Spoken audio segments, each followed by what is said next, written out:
So we're gonna just start off rolling hot. Could you guys please roll the initiative? Ah! Roll initiative. We are rolling. Yeah. Mm-hmm. I have an awful initiative modifier. But I rolled a 15, so that's not too bad. And if I remember right, I said at the end of last session that I used my mutagen. Yes, you did. Okay, cool. That saves a round. That tracks with what I am remembering. I got a 16. 16, okay. 29. 29. Shocking. Unbelievable. I rolled a 17. Guess who rolled a natural 1 on her initiative again? Florida! No. Yeah. What? Oh. Yeah. Oh. Classic. Not quick on her feet. Surprisingly. Okay. All right. Setting the scene. Michellangelo, you were about, I want to say the distance of the spell that you last cast was 15 feet. Timely inspiration is 30 feet. I was standing about 25 feet away. You're standing about 25 feet away as the ground underneath the maypole begins to bubble and warp as reality shifts, as segments of the plane of dreaming are drawn to the material plane instead of, as intended, sending portion of the material plane to the dreaming. And 5 misshapen, abstract creatures who, as you are even looking at them now, are changing shape, tell they don't even resemble the creatures that appeared not a half second before. Mm-hmm. They're semi-translucent. They're all floating in the air, looking around. What would you like to do? Oh, they're not attacking yet. Okay. You went first. Okay. I can't hear anything.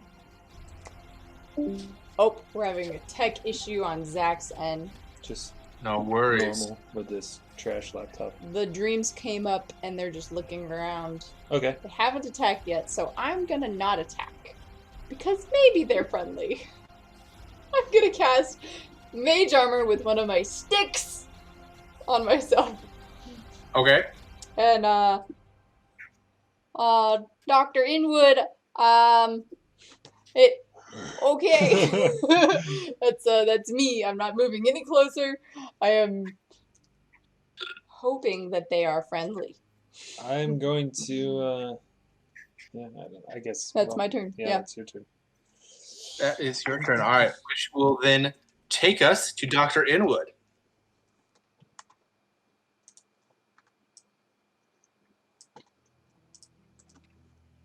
Can you hear yet?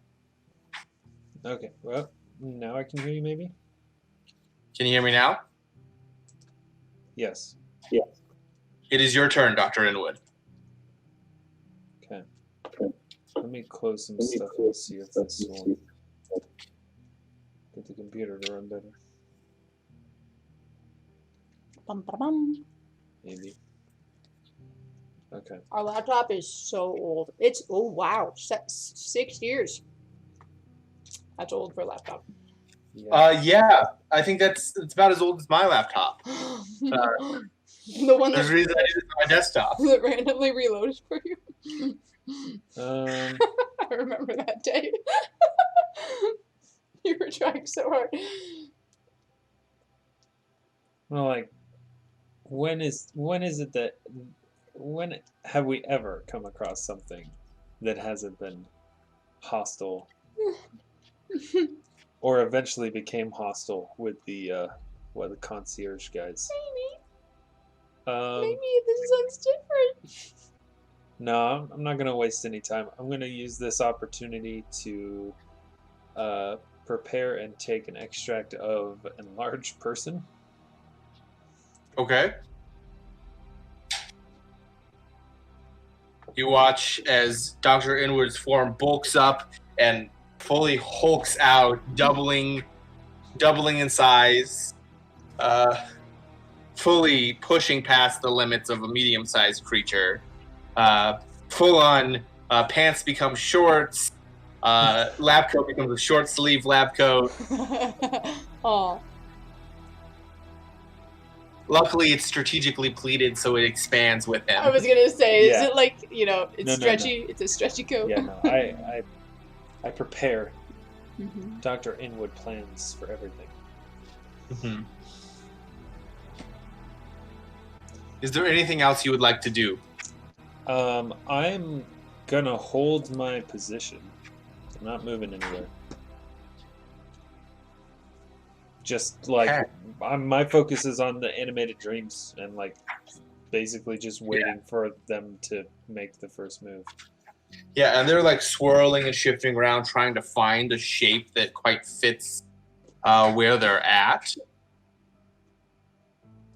Which will then take us to Father Gael, who has taken a significant amount of damage from the backlash. Oh, right. And is fatigued, so he can't actually do a ton. Is he shocked? Is he surprised that it failed? He fully, I think, is trying to comprehend what is happening. There's also not a ton. I think he's going to look around, and he is going to cast Shield of Faith on himself. He's not quite... So you watch as like a translucent, like rainbow barrier extends out from like in a heart shape around his heart, like full Care Bear transformation, pulses around his body and covers him in like this thin, translucent rainbow light.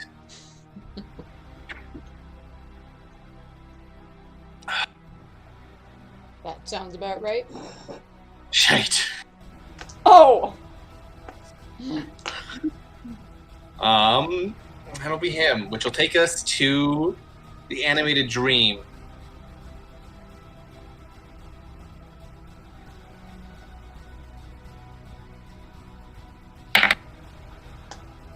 The first one is going to look around. It's like it's shifting, and at one point it's like this cloud of like purple gaseous vapors, and then it slowly forms until it's like it's got like the body of like a ferret with like the big like eyes, like big nocturnal eyes, and he's covered in scales with like jellyfish tentacles coming off of its face, and it kind of just like wraps around, is like looking around, and it like looks at one of the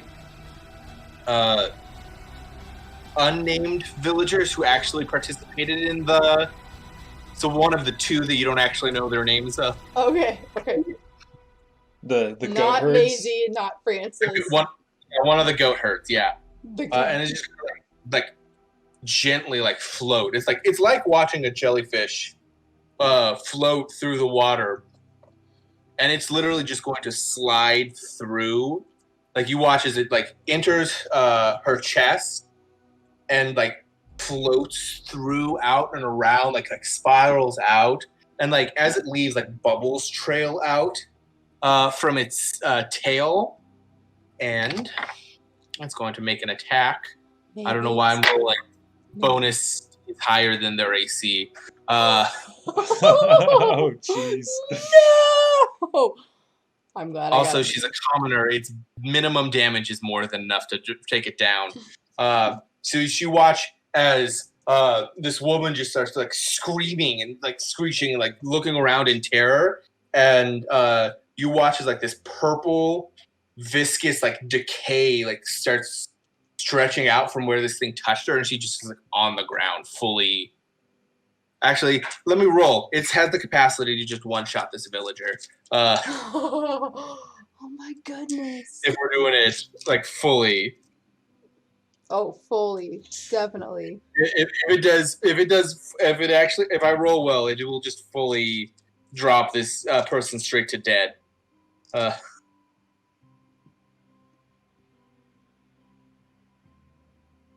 Yeah. Oh boy. Oh no. It's a villager. She's got 5 hit points. Oh, okay.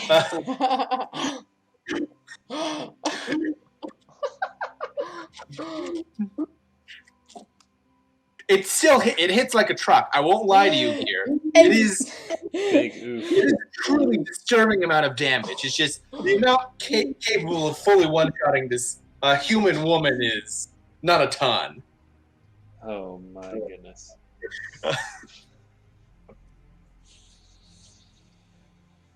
Which I think 2 of the dreams are just gonna start like flying off, like just kind of like floating off away from you guys. One just like goes straight up 40 feet and just kind of like you watch as it like transforms into like this static figurine of a ballerina, and it just is spinning in the air. One of them like floats off, and it looks like a herd of galloping horses that are like moving in slow motion backwards as it moves forward, just like away. Oh. Another one is going to look around. It's going to look at this large group of people that have kind of like come to watch, and it's going to cast Deep Slumber on the group of villagers. Still think they're not hostile, Michellangelo? I was hoping. And as it does, you hear like coming off from it telepathically, and like this bubbly, giddy, like childlike voice. It's like time for bed. That is so freaking creepy. Yeah. As much as I try, horror really is my MO as a DM. You're nailing it. You're getting it. You're getting it. Time for bed. Toro Michellangelo. No. You watch as 10 people just like fall to the ground dead asleep. All of them have 1 hit dice. It's a 10 hit dice sleep spell. Oof. None of us are in that radius, right? Like, I'm not there. No, it was looking at the like big group of actual villagers. Oh. Besides it, I don't think it wouldn't have been able to put 2 of us to sleep. No. 1 of us and a couple of villagers. Right. Oh, right. And it would have hit all the villagers first because it starts with people with the lowest hit dice. So, fully would not have affected you. And the last one is... Yeah, attack. 2 fly off. 1. Yeah, 1 more. It's going to start... It like looks around and it kind of like feels like the aggression and tension coming from the SRD corner of the battlefield. Is going to just take its 40-foot movement speed, and it's just going to... What does this look like? Consider an owl made entirely out of thumbs. Oh.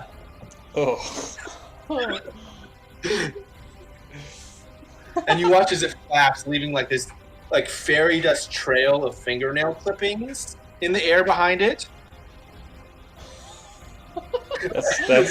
That's really gross. Justin, how do you come up with this stuff? My brain is severely messed up. I love it. Oh, I love it. Someone needs to hire you for your like eldritch horror ideas. Which is funny because I'm not even that huge of a fan of like Cthulhu or any of like the eldritch stuff. That's really not my jam. Oh gosh. And it just like it's like wings over. I think it'll it'll go right up to you, Michellangelo, because you're closest. Mm-hmm. And it's going to like straighten its wings out and like do a dive, like, and it's going to try and fly through you. How about So freaking this is a touch attack. It's an incorporeal touch attack. Did we decide that my touch is accurate? Right? Is that what the issue was last week? Last week was your flat-footed AC. It's your flat-footed Okay. is wrong. Okay. And do remember that mage armor does apply to your touch AC Great. for incorporeal attack. 26. 26. It has to roll a 10 or higher. Okay. Which, honestly, having a plus 16 to a touch attack is honestly overkill. Yeah, that's pretty unnecessary. 50%. 50%. 50%.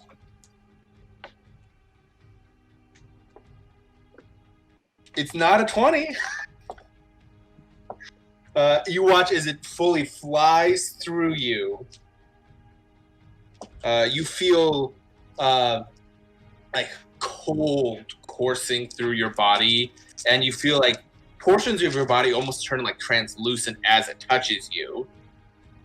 I don't know why I put the dice away from last time. That was a dumb decision. Where are my D8s? I need my D8s. They're D8s? There's 6 of them. Oh. It's fine. It's fine.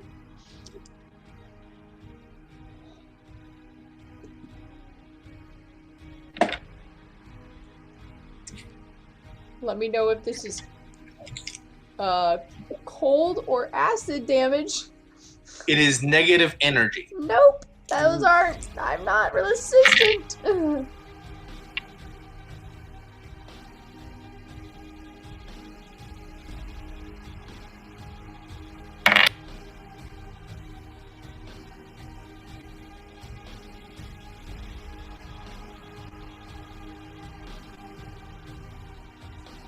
You will be missed. I can't die from this. It's fine. I'm joking.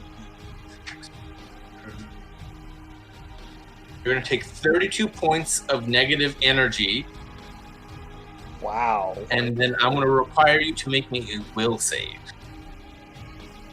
Oh, wow. These things are dangerous. Do I still have my 24-hour advantage on will saves? Am I? Yes, it is still within that time frame. We established that at the end of last session. It's within that time frame. Yeah, just think of what would have happened if the whole town had failed. Oh no. Oh, yeah. Thank goodness we stopped them. Yeah. Okay, so 26 is my will. You make it. Okay. Oh, and it's even higher technically because it's with my amplified will. I need to fix That's it. right. You add your charisma to the save. Yes. Do not worry. It does not affect you this time round. You feel as parts of your body become dreamlike matter, partially like try and go to the ethereal plane as it like swoops through you, and like there's like this second of like creeping horror, like an external source, and this voice just in your head just says, "No." It's not your voice, but it is a voice. Does it leave my area of it? Like, does it stay within 5 feet of me? It will leave, and you can get an attack of opportunity against it if you would like. I would like. I will use my katana. Swish, swish. I don't know. That's not. Well, maybe. That's a 12. That's a 12. That's a 12 to hit. Does it hit? 12 does not hit. You swing your katana, and like there's the second when you full on Into the Spider-Verse like jumble from the attack, and you just miss. Okay. And you're there. This thing is now, you were 25 feet away, so it's about 15 feet away from you. Probably right up in Dr. Inwood's space. If we're being, how far? I don't remember how far away Dr. Inwood was. I want to say it was 30 feet.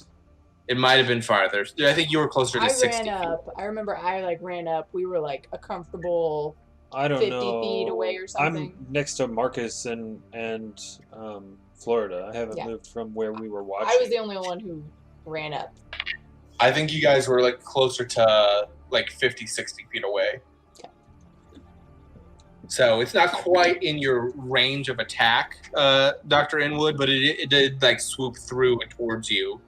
And as it does, you watch as it changes, and now it looks more like a badly animated version of like a Japanese like picture of a cloud, like if someone took like a cloud that was like with a big like heavy like cartograph calligraphy lines from like a Japanese painting and like trying to animate it.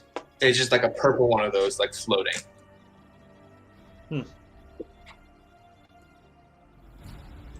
Which then takes us to Francis. Francis, who shockingly is not a fighter of a high caliber, is going to cast invisibility on himself and is going to run. It's probably for the best. Less targets.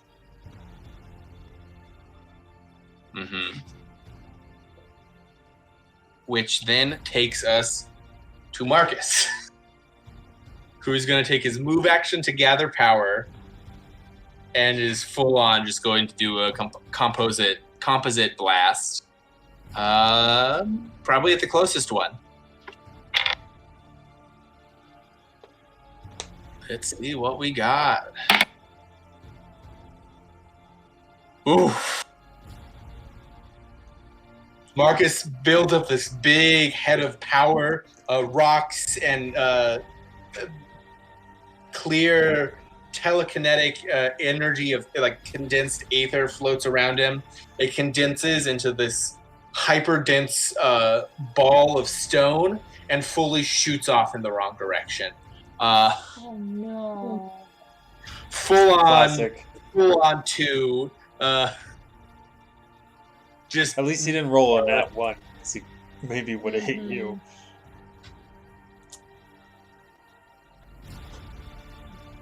Just. Yep. Florida is then going to grab onto her sword real tight. Is going to cast. Yeah, she's going to cast Gravity Blade on her sword, so it'll deal, or not Gravity Blade, Leaden Blades, which is the Gravity Blade effect, which lets her deal damage with a large-sized great sword, and is going to move up and be in this creature's space. Oof. Which then leaves the apothecary, who, even though she did not roll a 1, still had worse initiative than Florida. Maisie. Maisie is going to... She's not engaged with any of the creatures, so you watch as she just begins to like stumble back and like is going to start trying to wake up some of the sleeping townsfolk, and is like yelling at the other ones in French, which you still have tongues going on so you can understand. Run, get away! And they'll scatter. We'll say that they run on they do their moves at the end of initiative. They're villagers. They got nothing. She successfully like wakes up one of the people who are sleeping. And we will swing back to Michellangelo. Okay, the one that Florida is in the same occupied space. Is it close enough to the ground that I can hit it with a katana? Yeah, it's still within that kind of range for you. It's not. It hasn't flown up super high yet. Okay. I will cast, or I will do my vanishing trick first. Bloop. No. Yes. I'm invisible. Sort of. And I go right up to it, and I'm gonna hit it so I can get some sneak attack with my katana. Excellent. Hopefully. Oh. Does a 20 hit? Yes. Now I'm going to ask you a question before you roll. Is your katana magical? Nope. You swing and you full on connect with this creature's body. Slice right through it as if it was air. No effect. None whatsoever. Oh! That's and not good. I am no longer invisible. Dr. Inwood. I have a question. Oh, I'm gonna yell out. Hold on. Hey! My normal stuff doesn't work on these things. They're like super see-through. You have to use magic. Okay. I have a question. Yes. I have the 3rd level extract Haste, which says target area is 7 creatures. No 2 of which can be more than 30 feet apart. How does that work with an alchemist? Am I spritzing this like at people, or is this only affecting the person who takes the extract? You have the ability to give your extracts to other people per your discovery, which means that the spell, I have no reason why the spell will not function exactly as written. How that works flavor-wise, that is entirely up to you. Okay. Okay, that's good to know.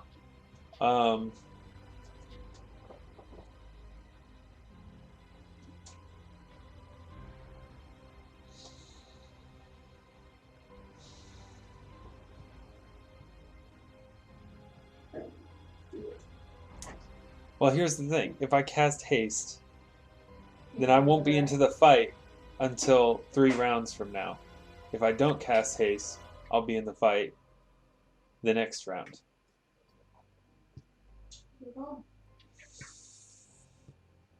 No, it's going to help everybody. Okay, I'm going to, like, fully enlarged, Godzilla, basically. Manipulating little ingredients into this and create a potion of haste. And I'm gonna say that it's kind of like a dust, a powder. And I'm literally, when I finish it, I'm just gonna blow it towards like the people that I'm targeting. Fantastic. Who are you targeting? Besides, I'm assuming yourself. Yeah. So, am I close enough to reach Michellangelo, and obviously close enough to reach Florida and Marcus? Am I close enough to reach Michellangelo? Yes. Am I close enough to reach anyone else, like Gael? Father Gael is about 50 feet away from you. You might be able to, you get a random Joe Smo villager who's running away. But currently there is no one that you are aware of that has any capacity to fight that is within range. I will also say, for the purposes of this, if you would like him to, Leo is a separate creature. Leo is not the most useful in this type of scenario, I'm aware. Yeah. Leo, I don't think he could even hit him, even if he... You could move 20 feet in closer, and you could get within range for Father Gael. If you move before you cast. Yeah, let's do that. Then you'd be able to hit... Because then you'd have Father Gael and maybe Francis, if you want to try and target him who's invisible. And he's invisible. I don't know where he is, so Father Gael is coming. Yeah. So I will haste Michellangelo, Marcus, Florida, myself, and Father Gael. Which Pathfinder Haste does what exactly? You get an extra attack when you make a full attack action. You get a +1 dodge bonus to your armor class, and your land speed doubles. I can move 40 feet now. And I think your reflex gets better too. Let me All double check. modes of movement doubles. So your swim speed will technically also double. Ooh, Yeah. let's go find okay, some water. There you Got go. it. Let me double check. Haste is pretty nuts, and love it doesn't haste. have the 5e of you're exhausted or stunned, whatever, after it When it wears loses off. concentration. Actually, your movement speed is increased by 30. So actually, for Michellangelo, it's better than double. Yeah. 50 Oh, feet. nice. Okay. Yeah. So you also get a +1 bonus on attack rolls, +1 dodge bonus to AC and reflex, I need to write this down. Hold on. +1 to what now? +1 to attack rolls, +1 to your armor class, which is a dodge bonus. So for your touch armor class, I already have a dodge. Do I just get another it dodge? adds to it, Dodge is the only bonus that is cumulative. Great. and natural. And natural, Uh, sorry. And a +1 to reflex saves. You move 30 feet faster.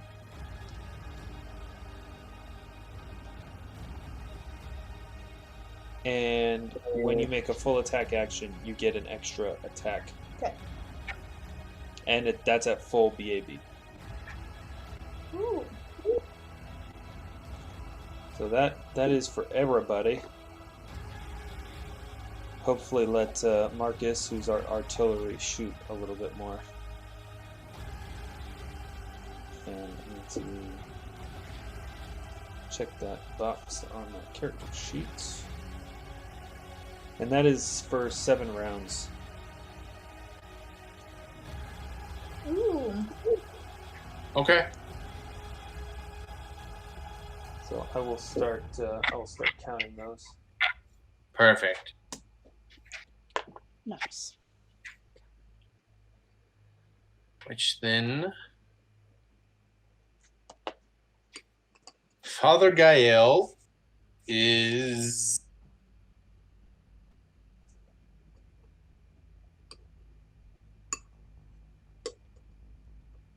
He's not... Oh, this is absolutely just the grossest thing ever. What you're building right now? If I take a full attack action, I have 5 attacks. And they're all at full BAB. Nice. Okay. Or 6, actually. Father Gael is going to err on the side of friendship. Oh. Is going to, with his increased movement, run up to you, Michellangelo, is going to reach inside of his robes because he's not as effective with this as he thinks you might be, is going to hand you what looks like a chef's knife, like your classic single-edged chef's knife, which for the purposes of you is a +1 magical dagger. Does he tell me this? Nope, he just hands it to you. He's like, this might work better. Is this like some, Gordon Ramsay magical something? What is this? It just looks like a regular old, nicely taken care of kitchen knife. She's just But asking he's him. fully though. full Like, on- yeah, I know. On critical hits and critical fails, it insults people. If it's a critical fail, it insults you. If it's a critical hit, it insults the There target. you go. Is it magic? She'll say to him. Yeah, Great! it's empowered by friendship. And Gordon Ramsay. Shout out to him. I'm sure he's a lovely man. No, He not is- right.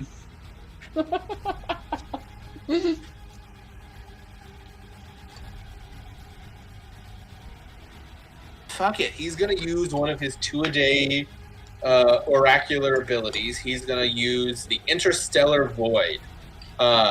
and is going to attempt to just jettison this creature into the nothingness between realities. Is going to make a melee spell attack.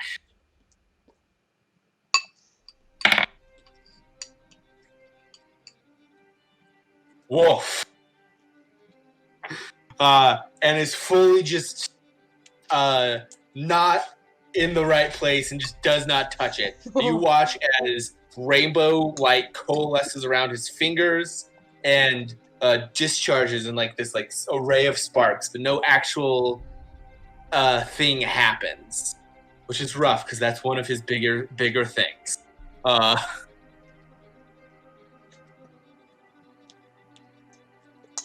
Oh, buddy, that's rough. Wait, I'm sorry. I was looking at my BAB. What? Sorry, Justin. What? He said something funny and I missed it.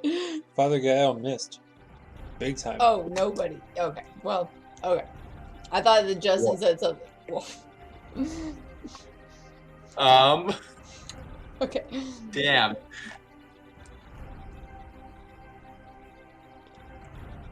Oh. Can I finish this? No, that'll be it. He will stay there, which will take us to the animated dreams. We'll start with the one that's next to you guys. It felt... I mean, really, this has been an ineffective round against it. It has fully felt that the power that is most likely to hurt it was from Father Gael, even though he missed. So it's going to attack him.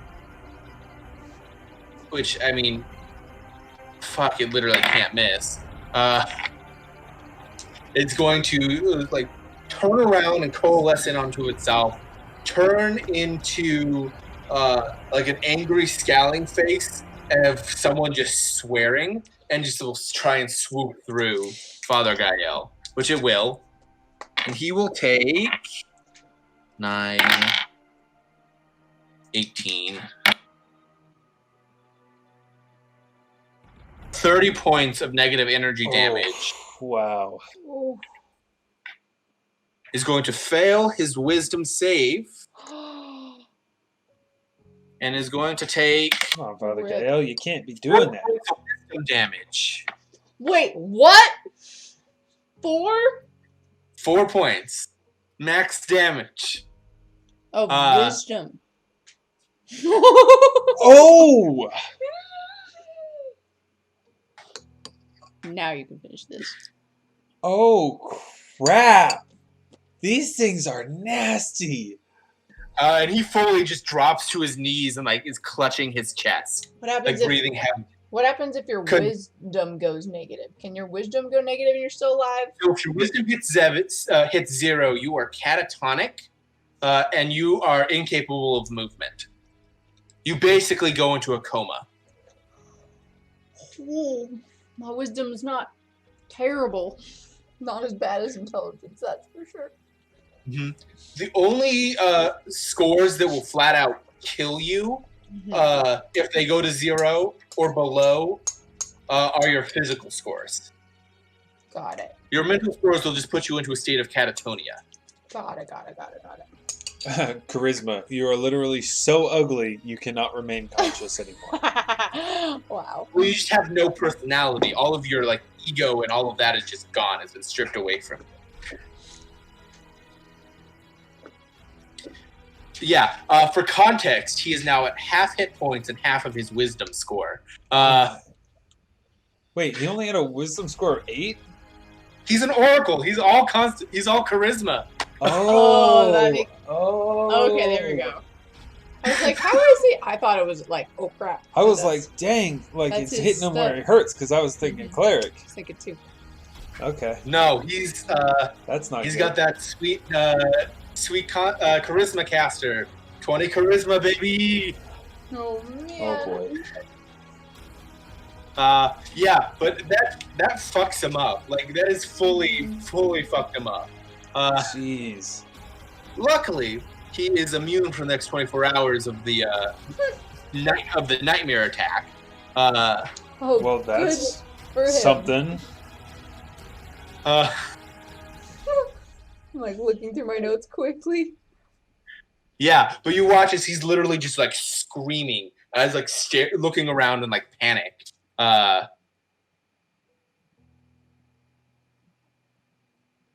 Well, so much for him being Goodness. helpful. Yeah, I think the two animated dreams that were the one that was flying up high and the one that had attacked the villager are going to swoop down and they're going to start just like eating the villagers basically. And you watch as they like swoop down and kill two of the people. Who are Just sleeping? Yeah, actually that would be their targets. So they swoop down and fully you watch as one transforms into its like if something like the front legs were like a bear, like proportionally those of like a black bear, and it tapers off to like the back hindquarters of a hyena with the face of a bat, and you watch as like it's like tentacles come out of its mouth, latch onto this guy's head, and just like full on like you watch as like you know how like when dogs are like ripping at something that they can't quite tear away, it's like that same jerking movement in its body. So you watch as this it pulls away and this guy's head just fully turns into mist and ethereal vapor and has disappeared. Uh-oh. Don't be The that other bad. one turns into like what's something that's bright and cheerful? Turns into Sunflower. a sunflower, fully roots itself into this guy's head, and you watch his roots crawl through and just like dig out. Oh, sunflowers are ruined. Yeah, sunflowers are ruined. As you watch as the sunflower's head turns up and this like bright rainbow light shines out from it.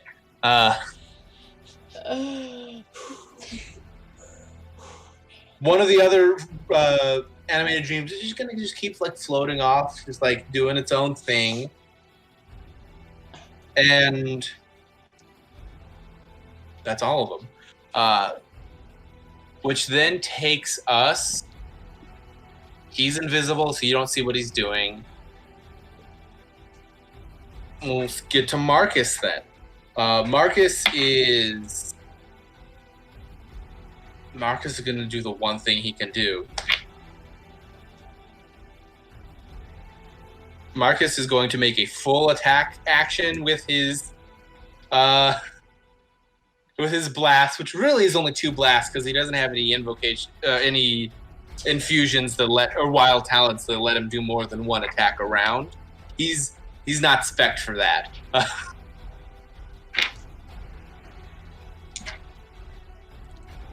And you watch as like 2 obsidian spears of force and stone like begin to like appear and spiral in like this half halo around his head and both jet into the animated dream. Both hit. Yay! Go Marcus! A metric fuck ton of damage. It's also force damage, so it will do full damage to an incorporeal creature. Oh yeah.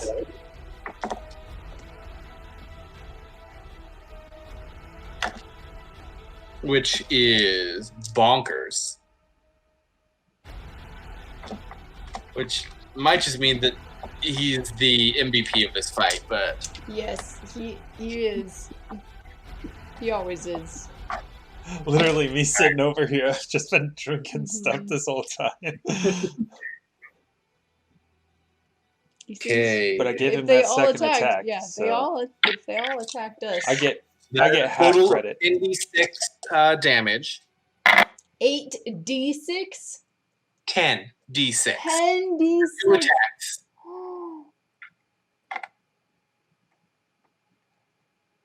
I get 50% credit for that. Yes, you do. Should be an average of like That's a ton of 6s. Okay. That's 30.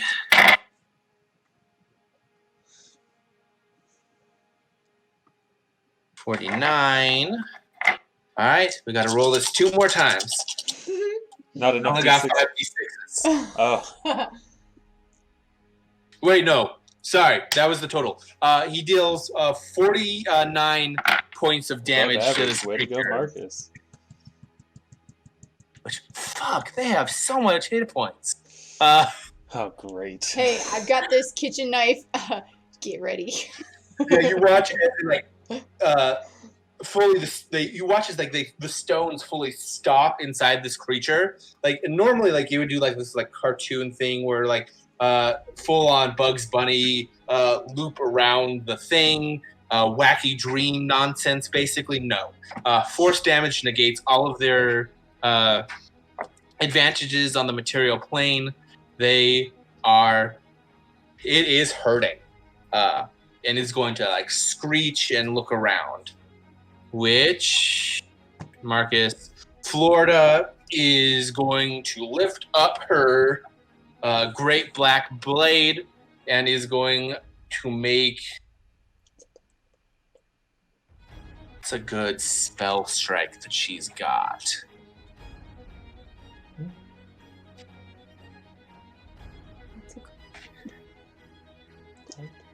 Huh? Actor? It's not. Black Blade is a Magus archetype. Mm-hmm. She basically has a demon blade from outside of reality. Think like Hexblade Warlock. I want to be a Magus. They're pretty cool. I built one, but I didn't really get to play with them.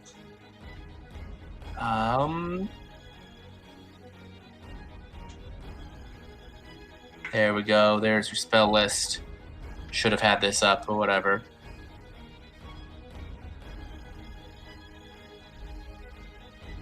See, I know she's got a force spell somewhere.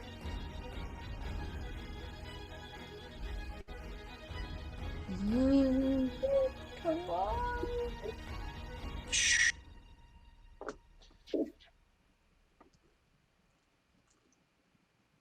That also would be a good one. Don't forget your alchemist fire. You handed that to me? I gave one to everybody. I can Yep. bring fire whenever I want. It's not much, but Oh, it's everything. don't drink it. What do I do with it? You There's throw the it. spell. Telekinetic strikes. I knew she had one. I think you said that because I was going to put it in my mouth and breathe it. Like the last one you gave me. She swings her sword through the creature. Natural 20, baby. Yes! Go, Way to Florida! go, Florida! This is a good round. All right. She does not an inconsiderable amount of damage for this.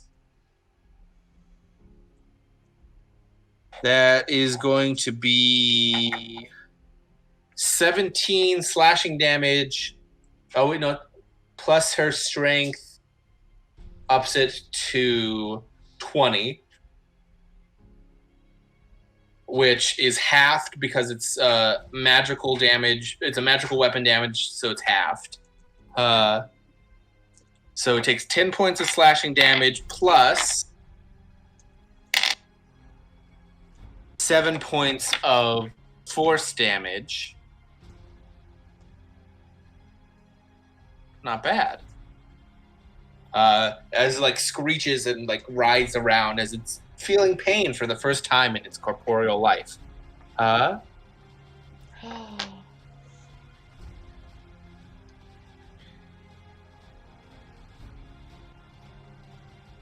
The Maisie is going to look at one of the animated dreams that has been feeding on the sleeping people.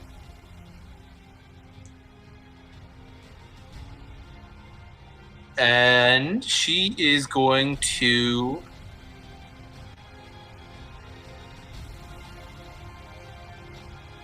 try and hit it with her walking stick, which does jack shit even if she does hit. Leave them alone! Oh, amazing. Which takes Just us... see a French apothecary swinging at an incorporeal sunflower that is burrowed into a sleeping man's face and Yep. jettisoning imaginary rainbows. Yeah, for SpongeBob, imagination. Wow. Michellangelo, it is your turn. Okay, my Gordon Ramsay knife. What damage does it deal? It can cut pennies. It's a dagger, so it does a D4 slashing. Slashing. Does It's that also light and finesse. okay? And so I believe, while it trying to doesn't remember really what's change plus. anything, I believe you're a small creature, so it's technically a short sword. Oh, Yeah, that's technically true. Eh. It doesn't change the damage die. it It's just just, does. It does my.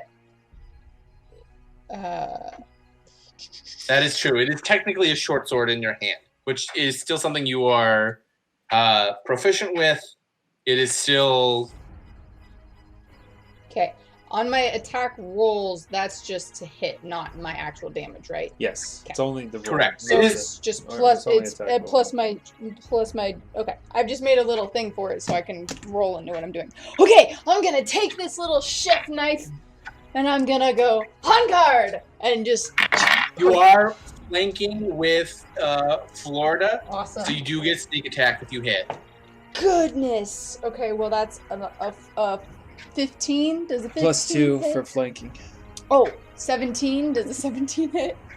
17 does not quite hit. Ah! I will use my haste and stab it again. Oh, so you're making a full That attack was my action? full attack Okay. action. Yeah. How about a 23? 23 will hit. This will be my sneak attack now. Ooh.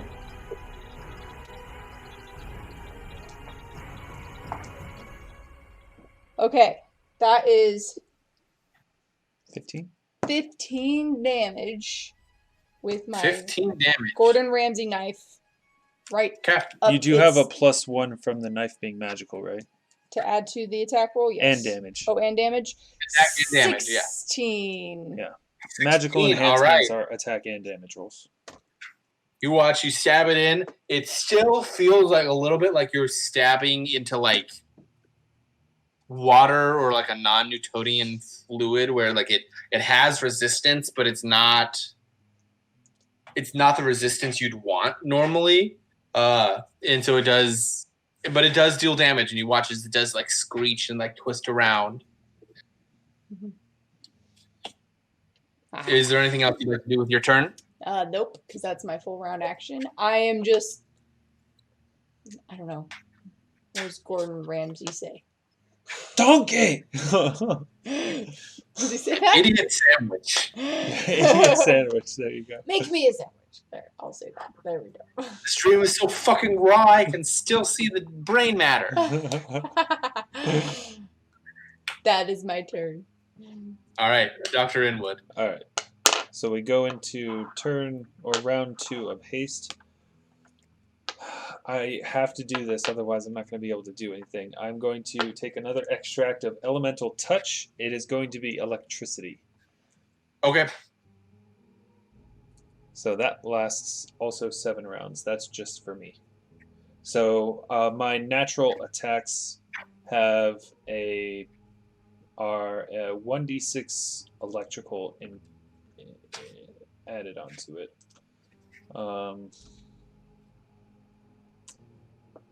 Deal energy damage when I attack with an unarmed strike or single claw or single slam attack. So it won't be all of my natural attacks, it'll just be the first one. Okay. And I guess I will move close enough that I could take a 5-foot step into melee. Okay. But I won't be in threatened range of this thing just yet. Phenomenal. And that's it. All right, then Father. All right, what are we doing?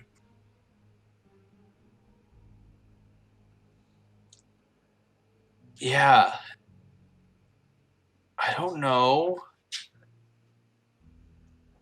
he's got a better idea. He's going to use another one of his oracular revelations because they're honestly his best damage dealers.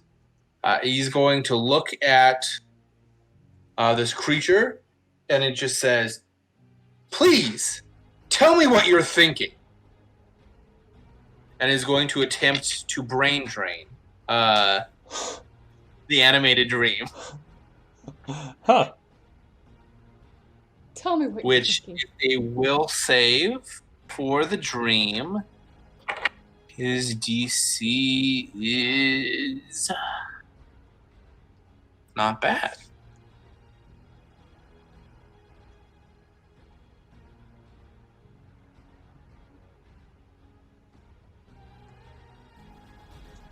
It fails, and you watch as like wisps of this thing's essence like kind of like float towards him. All right. 8, 13,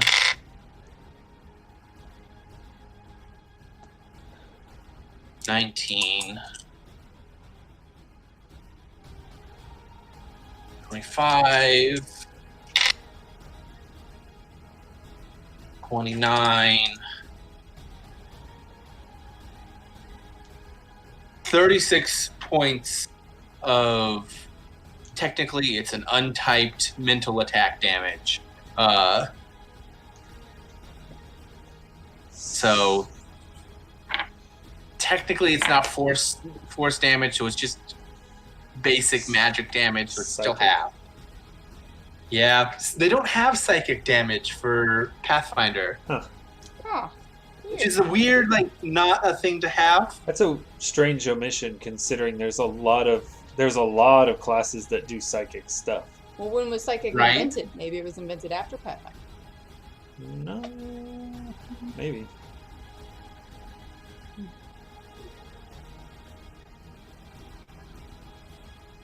Yeah, it's just untyped mental damage. It's a very particularly odd.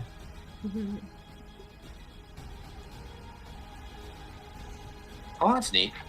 He also gets access to their knowledge bonuses for the next little bit, but not useful right now. You watch as he basically like eats and like inhales some of the essence of this thing. It's looking a little rough, and is fully going to attack someone now. It does not. You watch as like it like cartoon like appear like different like faces appear and like it's almost like trying to pick which of the many pretty potent threats it's facing right now alone. And it's while it's like deciding, you can like you can hear in your brain, it's like, "Come on, guys, we're just here to play. You called us." Oh no. Oh no. They did call them.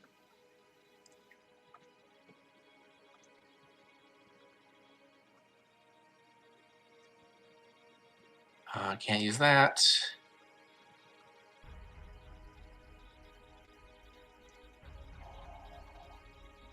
It's going to provoke attack opportunities from you guys, and it's going to cast Dimension Door. Oh, That but provokes- not for me oh, 'cause because it's I'm right a- in my- Oh, well, no, I'm a large. You have creature. reach because you're large. Aha! With my chef knife, I will stab at it. Is it flanked? Is there sneak damage? Yes. Does that work on? You are flanking with Father Gael. She is flanking with Florida. Does that work on reactions? He said yes. Oh, Don't fuck. Okay. don't take this. Oh, for sure, yeah. Ooh, then might work too.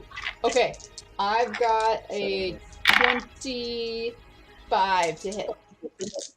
That hits. I got a crows, but should be pretty good. Rolled a 7. Bite attack is a plus At my total. 12, 19, 21 with flanking.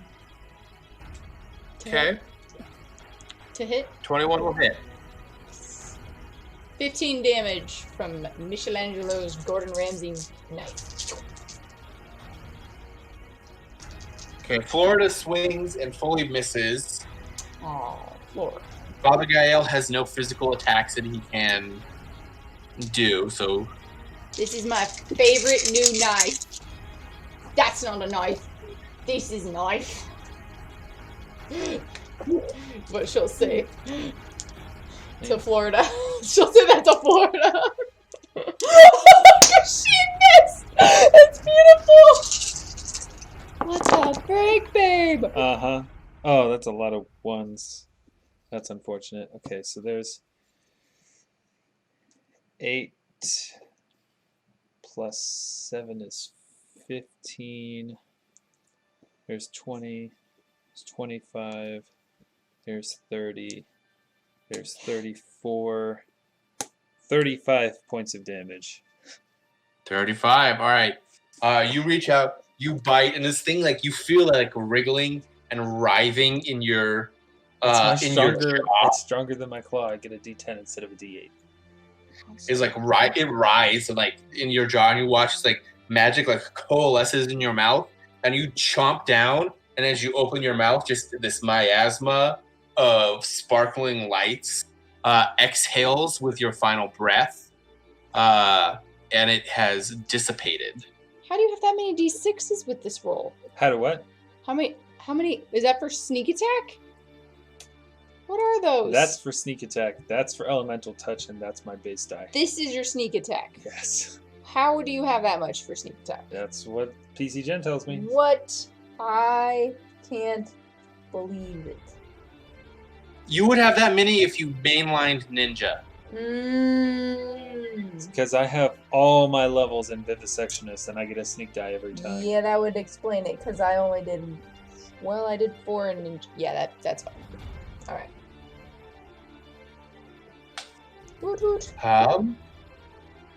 Which then it like it alerts the other 4, and they are going to just like converge on your group.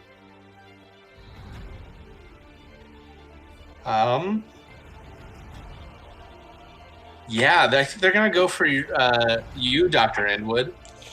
Crap. This isn't gonna be good. Yeah. Only 3 of them can make it to you right now. One of them is too far away. Only 3 of them. Cool. So... Okay. Okay. So, the numbers for the attacks made against you are 20, 28, and 32.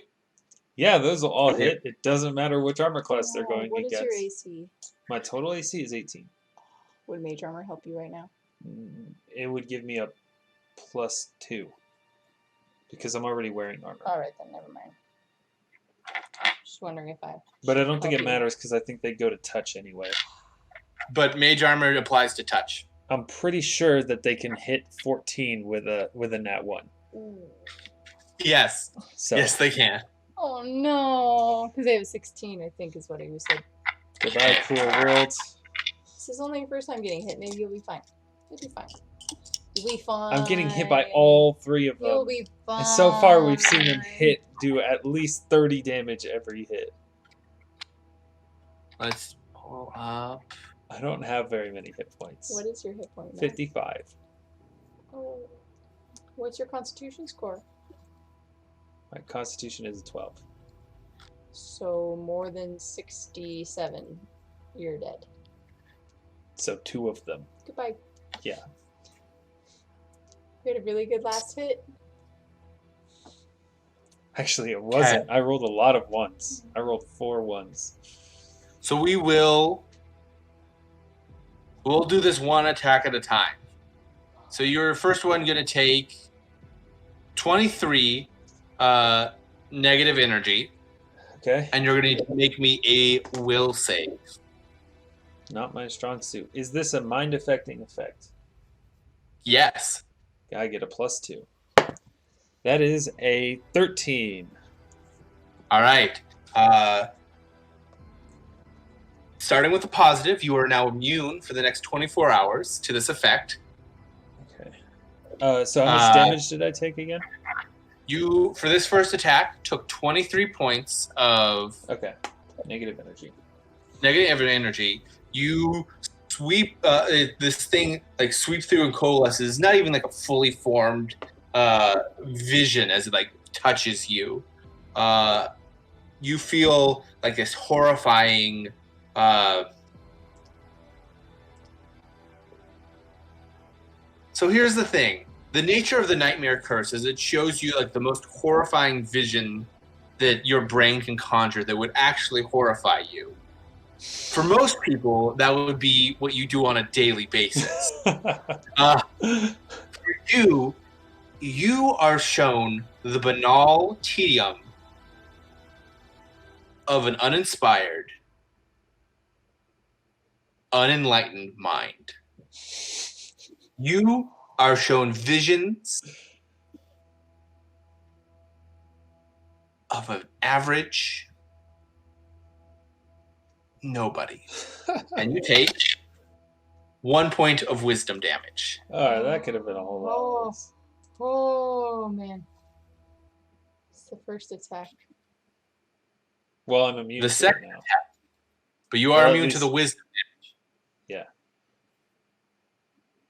Is it going to update? Is it going to update? You are going to take from the second one as it swoops through you, as you're reeling from the just utter mediocrity. You're going to take another 28 points of negative energy damage.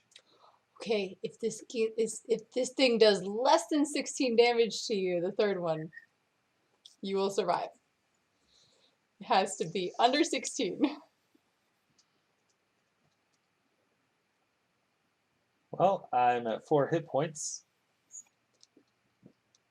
The final swoop, as you look around and it attaches onto you, this like amorphous blob of just thousands and thousands of children's arms, like grappling or touching you. You will take 26 points of negative energy damage and drop unconscious. I'm dead. And dead, straight up. Fully And dead. all dead. Oof. Oh no. Yep. Fully took me to negative 20. Well, that was fun.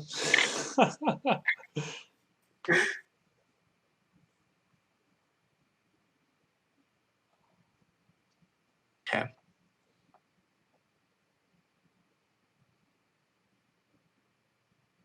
And you know the really sad thing for Michellangelo? Leo's dead too. No! No! No! No! No! No! No! I lost Donnie and Leo in one day.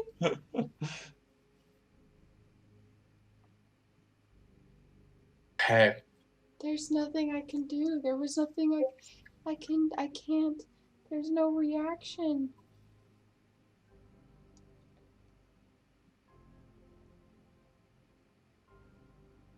Unfortunately not. That takes us to Marcus, who is not stoked right now. Is still hasted because luckily alchemy doesn't care if you are up or not. Nope.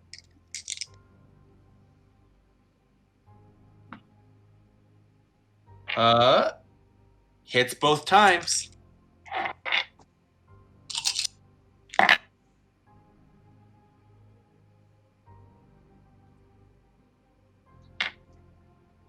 That is not great.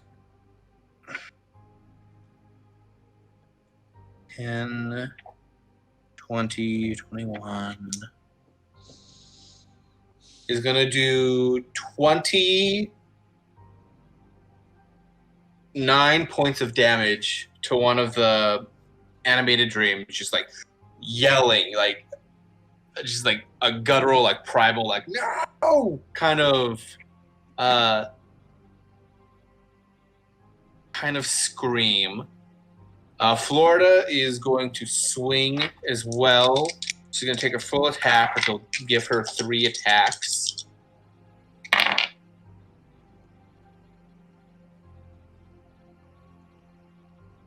All of them hit. Oh, now everybody wants to hit their attacks. Now they're doing good. I'm a martyr for the cause. I have galvanized them.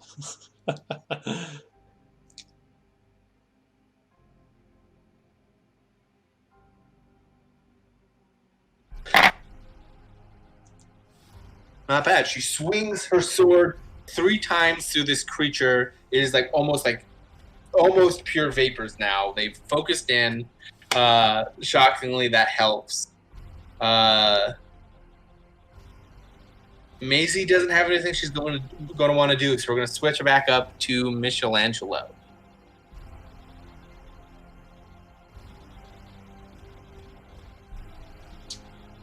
Father Guile is right there, right? Yeah. Near us? Okay. How many of these things are still alive? There are 4 alive. There are 3 near you guys. One of them looks incredibly damaged.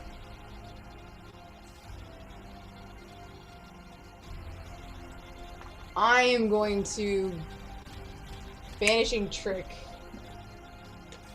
Go over to Father Guile, and I would like to pull the book out from his pocket. Okay. He's keeping it. Make me a sleight of hand. Yeah, it's literally just kept on his belt. Okay.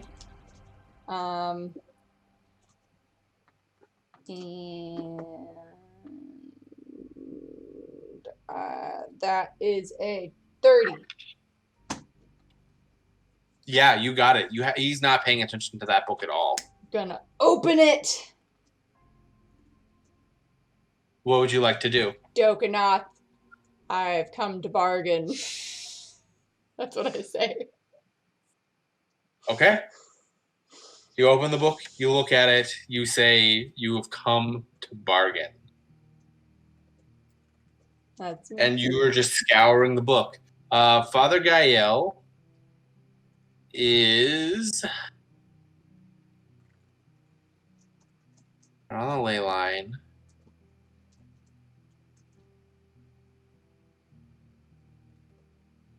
Not on a ley line. I just pierced the dreaming.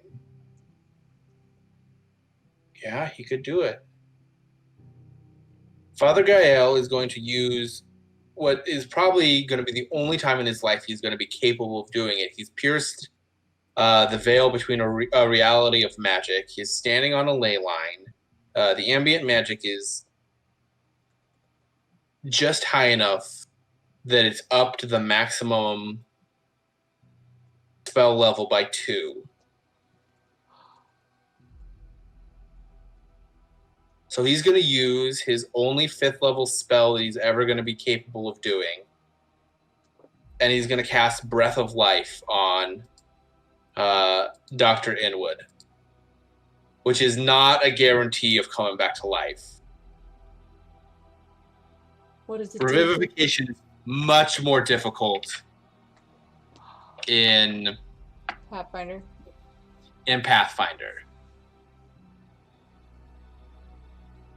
So let's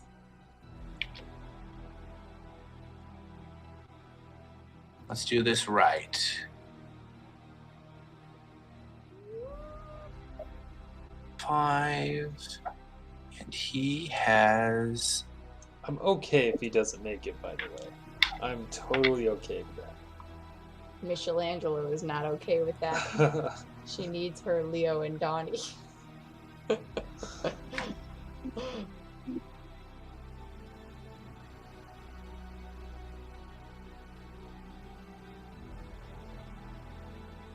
Okay.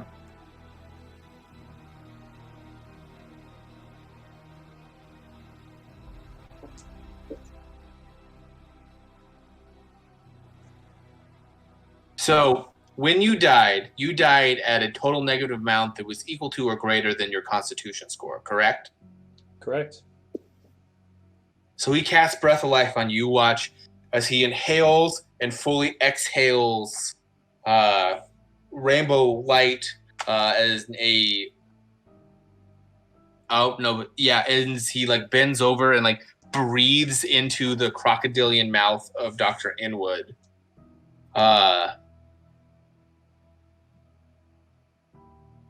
Nothing happens.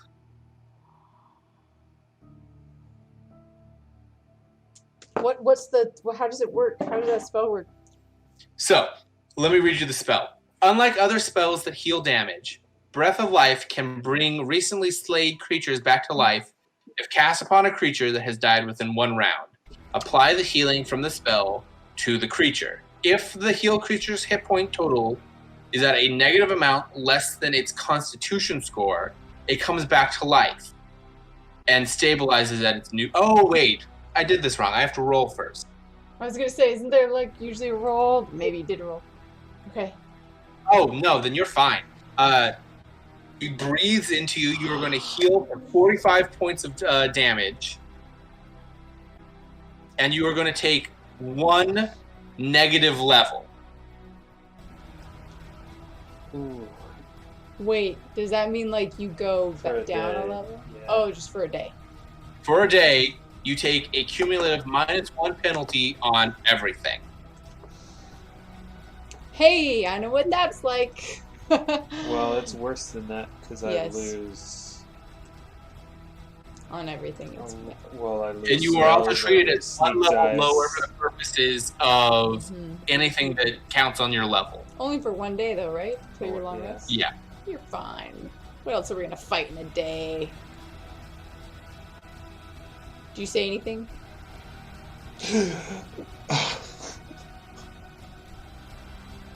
That's it. I start crying. Donnie! I thought you were gone! It has been. Oh, the fan heated up this die. Oh, that's why it's different colors. Should put these all right. Wow. That's it. No.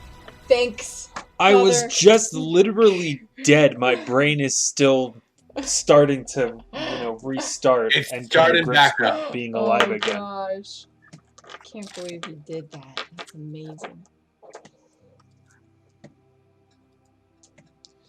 Good thing he doesn't know that we swapped out that wine.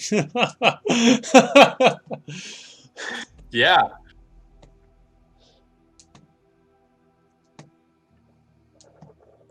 Oh, shit. The wisdom damage is drained, not damage. It's permanent. For you too. Mhm. I only took -1 1. to It didn't wisdom. affect me at all. But I it's dropped from permanent. 11 to 10. Okay. That's, well. Alright. God, these things are brutal. Huh! Good thing there's not 23 of them. We would have had to just nuke the place. Oh, yeah. What Yeah. exactly do you think EcoJet was would the have to terrible come. magical calamity that they were foretelling? Oh no! Yeah. We just call it EcoJet just Kimi. flies Hey, over on his Kimi. Kelpie and drops a nuke. Yeah, Kimi airstrike. Oh gosh. Requesting close air nuclear air support. That'll bring us back to the animated dreams. Yay! I'm prone at 25 hit points. Fourth one is not near you guys right now, and is actually going to just kind of keep wandering off. It's like it's like chasing after the running villagers, but it's not actually attacking anybody.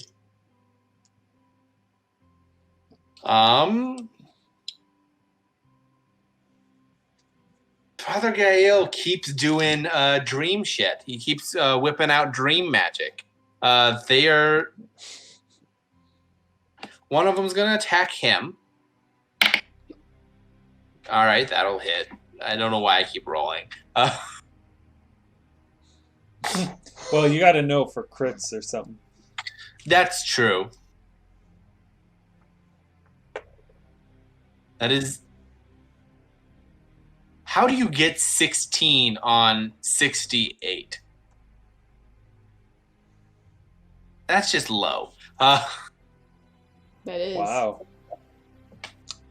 Uh, That still would have been enough to kill me. yeah. He's going to...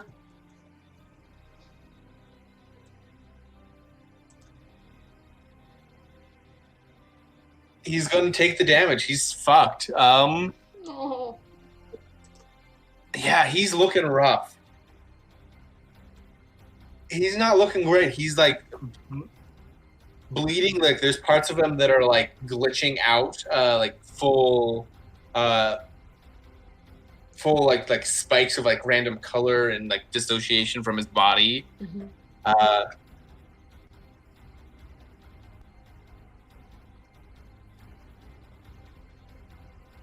Yeah, he's not doing great.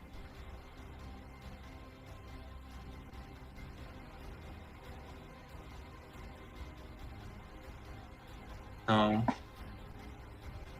right, this the other two. One is going to provoke attack opportunities from everyone but Dr. Inwood, who's prone, and it's going to float over towards Marcus. That's a natural one. 24. 24 will hit. With sneak attack? Did we say with sneak attack, not sneak attack? Yeah, you're flanking with Florida. Oh, okay. You are flanking with Florida still. You're good. Ooh, that's 13 damage. My gold Okay. Ramsey knife. Oh, my dice. Swing the chef's short sword through the creature. And like it recoils and it keeps going. Well, that's right. Florida whiffs it. Again. See, she can only attack when I'm dead. That's right. Right? She's only fueled by rage. Yeah. See, thanks, Father Gael. Everyone has lost their morale bonus. We've revived Coulson. It's no longer the Avengers.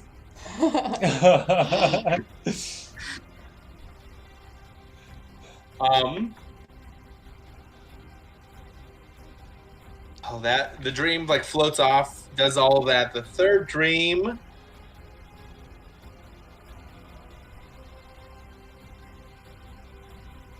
it's not good for critical.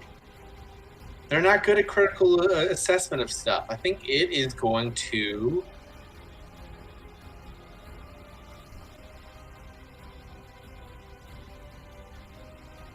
It's going to cast fear on all of you guys. So I'm going to need everybody to make me a will save. Okay. That is a natural 3. So a total of 7. Okay. Mine is over 20. Do you want me to get an exact number? Nope. Okay. Thank you. Keep me from doing math. Yeah, don't do math. Okay. I mean math. That's fine. They're all born. Florida, Dr. Inwood, and Father Gael are all panicked for the next 1 round per level. So for the next 12 rounds. Oh no. Leave them alone. I want to hold them. No, Nice. just leave them Like alone. how nice we A panicked creature must drop anything it holds and flee at top speed from the source of its fear, as well as any other dangers it encounters along a random path. It can't take any other actions. In addition, the creature takes a -2 penalty on all saving throws, skill checks, and ability checks. If cornered, a panicked creature cowers and does not attack, typically using the total defense action in combat. Would you put it on that one? I didn't mean You to. jerk. I didn't mean to put it on the one. Florida drops her sword. Is that what I'm hearing? Right Yeah. next to me. I drop my Michelangelo. hands. You drop your Yeah, hand. Michelangelo, you are shaken for the next round. You take a -2 penalty on attack rolls, saving throws, skill checks, and ability checks, Okay. Okay. which then takes us to Marcus, who is unaffected. Mm-hmm. Marcus is going to wail on the one who came up next to him, because that's just what he does. Now, this is what he's spec'd for. He is going to use...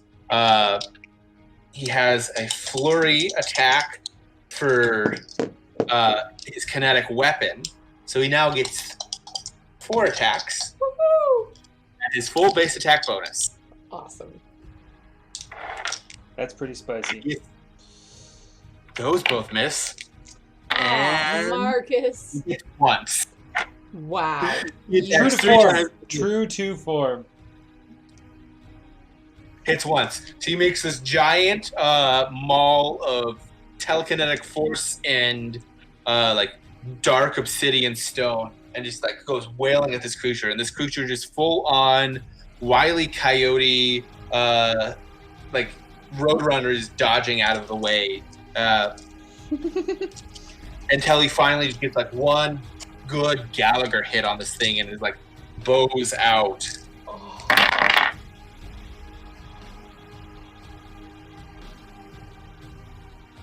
That's pretty good damage for a single attack roll.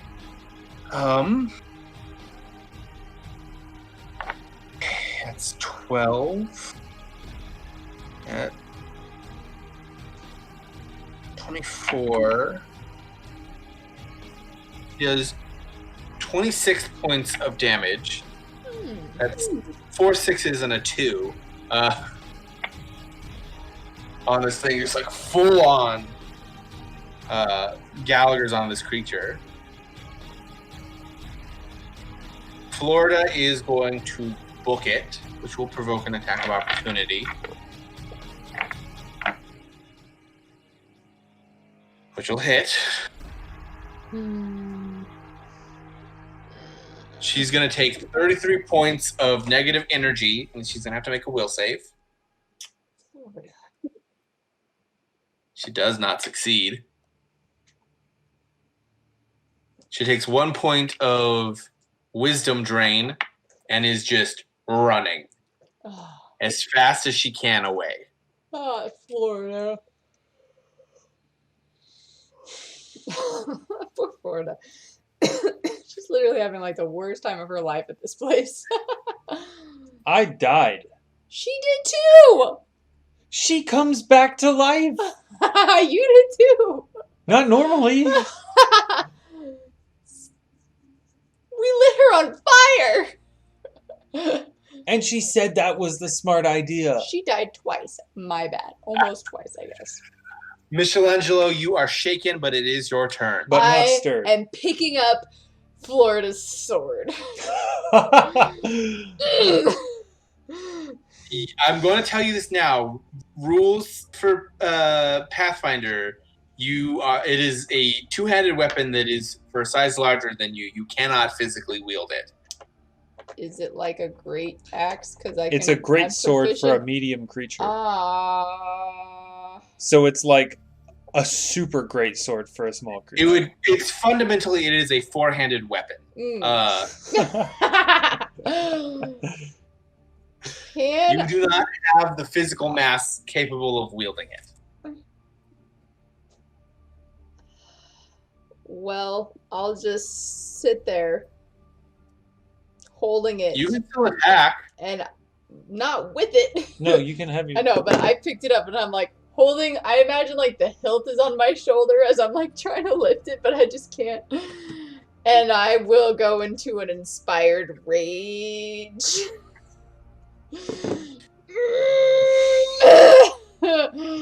And I just... Make me a strength check. I'm just humming the Final Fantasy theme song. Oh, that's garbage. That's a 7. Whoa. Yeah. While you feel raging. rage well up in you, and just like... That's a 9 She's total also- while raging. Yeah. No. Mm-hmm. No. That's alright. I am inspired. My Yep. Anybody? Let's see what the range is on this. So it's actually a creature take a cumulative -2 penalty on all attack rolls for each size category difference between the size of its intended wielder and the size of its actual wielder. Yes, but it also ups the handed category. So light weapons become one-handed weapons. One-handed weapons become two-handed weapons. Two-handed weapons cannot be wielded. So she could, in theory, wield a one way. Yeah, I see that at the end there. So if it was a one-handed sword, she could wield it as a great sword and just take the -2 penalty to it.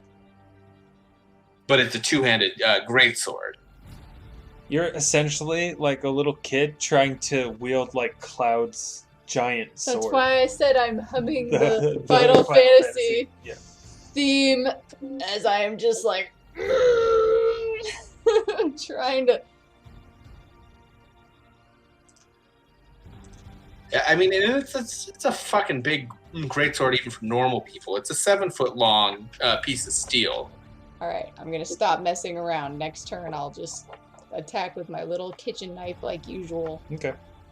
That's if you're making the full your full round attacks, you could technically still do your second attack with the haste and the dagger. Then I will, still holding on with one hand, I will stab upwards with the dagger.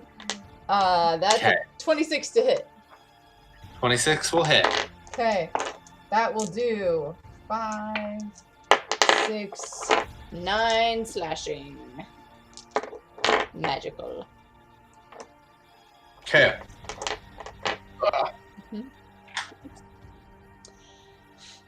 Which then takes us to Dr. Inwood. You could have full attack action with that. Gotten 2 strikes. It's fine. Because I was using my... I know. Well, hold on. Could I have attacked because I used Inspired Rage? Isn't Inspired Rage... Oh, that's true. Hold on. Let me see if it... Oh, no, it's a spell... It's a SU. Is that an action? What action does it require?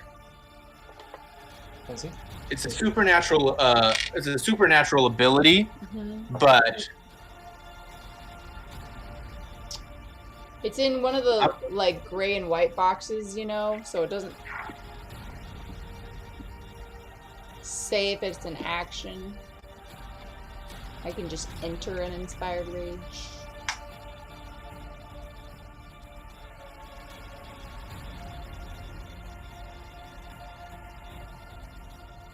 Usually they're actions. Starting a raging song is a standard action. Okay, cool. Alright. I'm not doing attacks, I'm doing this. I am in my raging Inspired Rage.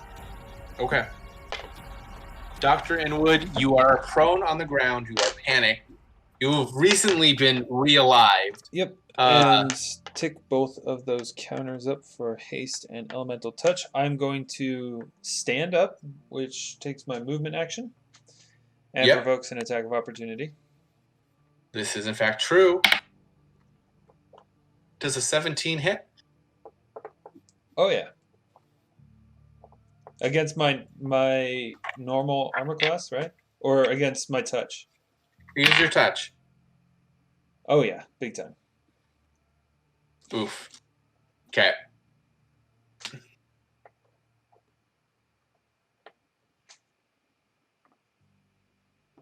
You are going to take 20 points of negative energy damage. Okay. Did you want to be infected by my Inspired Rage? It's a +2 to Strength and Constitution and morale bonus on will saving throws, but a -1 to AC. You also can't do... It's fine. It's not going to make a difference. No, because for later, like, do you want it? Because I'm singing. No. It's okay. Okay, I will just inspire myself. The thing swipes down at you, and you hear this giggling, like a choir of clowns. What? Just fucking in your head as No! I don't this know what to tentacle of smoke through you. No. Okay. So that was my movement. I am then going to spend my standard action moving 60 feet because I'm still hasted. Because Alright. alchemy doesn't care if I went down or not. It's still going. Nice. I'm pretty sure. Unless it doesn't. Correct. It keeps going. Nice. So I'm going to move 60 feet away. I don't know if that provokes any more attacks. No, the other ones are not within reach of you right now. Okay. Yeah, so That is you my book turn. it. It lasts 1 round, is that right? No, it lasts 12 rounds for if you fail. Oh, okay. Have fun. Because I can freaking move. You're definitely faster than them right now. Let's see. Father Gael. Florida and I can, assuming, actually, Florida can move 70 feet around, I think. So I can move 240 feet around sprinting, and she can move 280 feet around sprinting. You will fully be gone.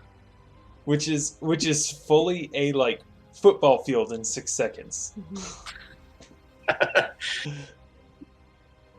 You're fully in superhuman, unreal amounts of speed.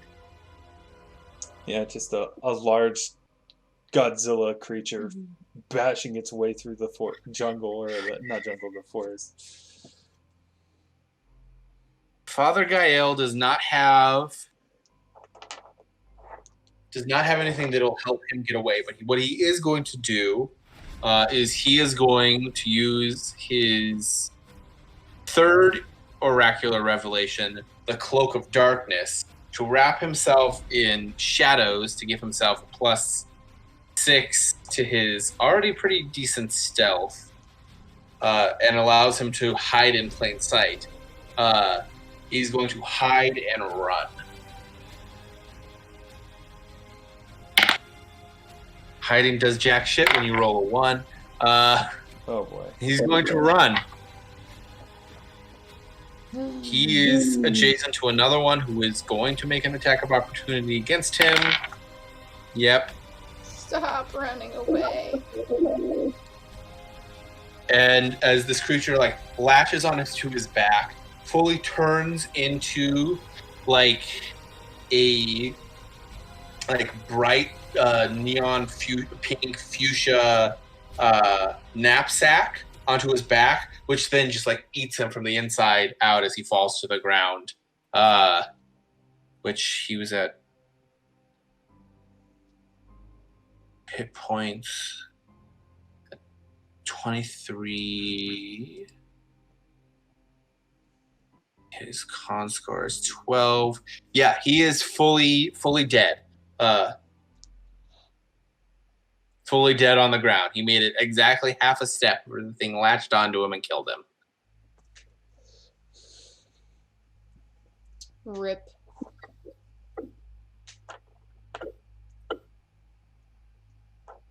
At least now we don't have to apologize for ruining his ceremony. I've got the book.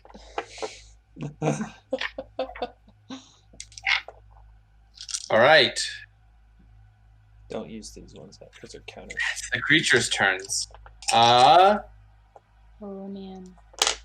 The one that's on Father Gael is going to savor the experience, is going to keep eating him. Because he's purely powered by dream magic, so they need that shit to survive. The one that is left is going to look at you, Michellangelo. Well, He's gonna. don't even think about it. My little pocket knife. Dagger. I can act without thinking.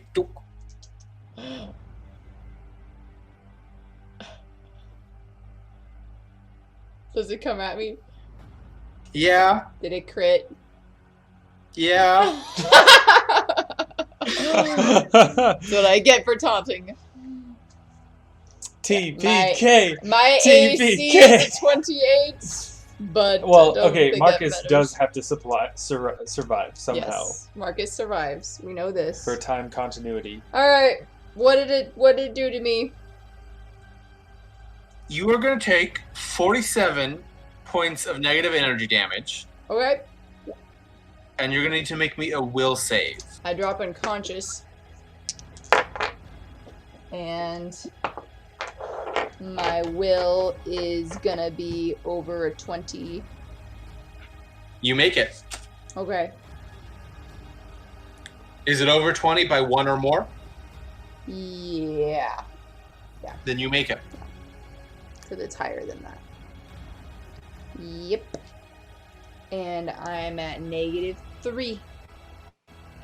My constitution is a 21, so I've got rounds for days. That's, well, unless one of them thinks, hey, turtle person might be tasty. Unless. Interesting. What? Alright, this one's going to attack Marcus. That'll hit. Luckily, Good thing Marcus is is Marcus a does have a blue. ton of hit points. But he's used it on his blast, right? Ton of hit points. Mm. Yeah, I don't think he's been taking very much burn in this fight. No, he's done one composite blast so far, and then the rest have all been regular blasts with force. And he doesn't take burn for Nice. kinetic weapons since he's a kinetic knight. Nice.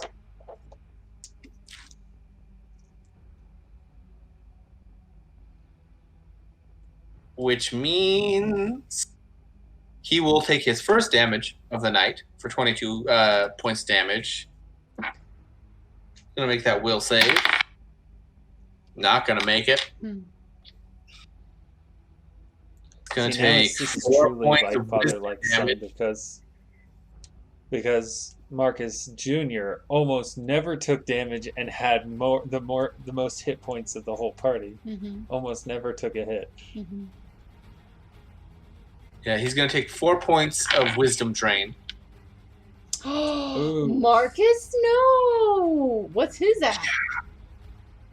That'll drop him down to 8. Good thing he's not a wisdom caster. Constitution casters away.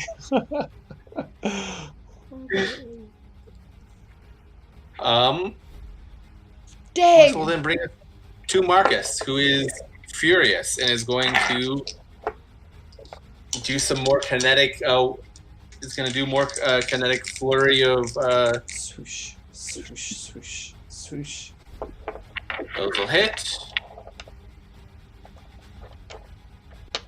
That'll hit, and that's a crit.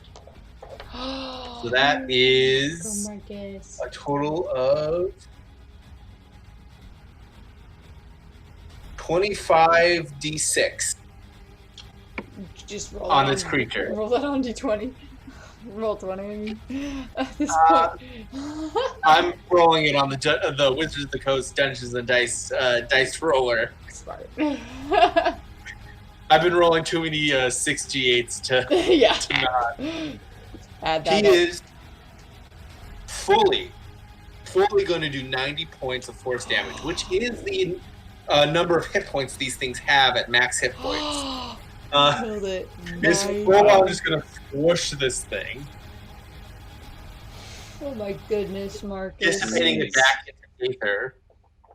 Jesus balls. Wow, Marcus. Open with that.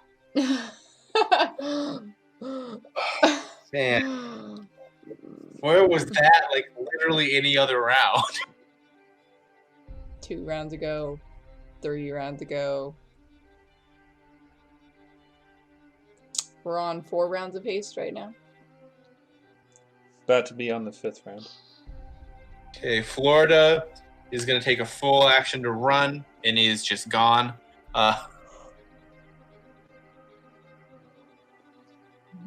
The most of the villagers in Maisie now have like ran off. The sleeping villagers are all okay for now. Maisie's like dragging two of them, and it's not moving very far. Which brings us back to Michellangelo. You are no longer shaken. I'm unconscious. I'm -30. Oh, that is correct. You are still no longer shaken. Constitution check. What do I add to it? DC is 10 plus your negative hit points. Do I add anything, or it's just a D20? It's a Constitution check. Your Constitution modifier. All right. Well, I failed, so that's another Take a 1 point of damage. And Yep. I'm bleeding out. If it's the last thing that I do, I'm bleeding out. That's what she's singing in her head. Yeah. That's her turn. Dr. Inwood. I'm assuming you're just booking it. 2 warm. I am moving 240 feet, so I am now 300 feet You just away. running? Yeah. Leaving us? I have to. I'm panicked for Oh, right. for 10 more rounds. I know what and that's this like. Ticks up to 5 on that one, and 4 on that one. And that's On the my plus side, there's a turn. very excellent chance that Florida and Dr. Inwood are going to survive this just purely from running. Marcus I'm and I at are. 5 hit points. Well, Marcus is doing it. Marcus is doing all the work right now. I'm at 5 hit points. I've got a negative level. I've got 1 point of wisdom drain.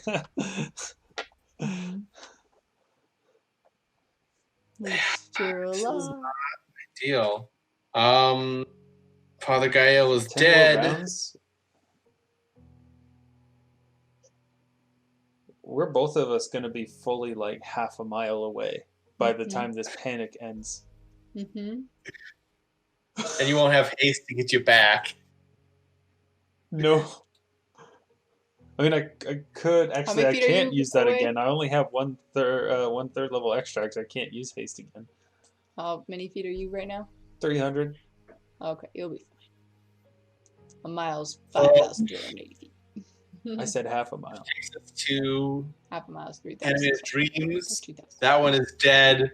The one that's floating above Michellangelo is furious. Is just going to swarm at Marcus. Mm-hmm. Crit? Is that It'll a... hit. Oh. It's not a crit. Oh. It'll hit. Okay.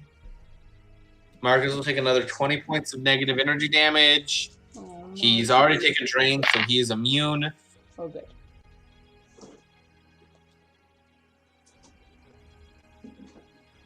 Yeah, the one feeding on Father Gael is also not loving that this guy can one-shot them if he really, really wants to. So it's going to fly over towards Marcus. It's going to flank him. Mm-hmm.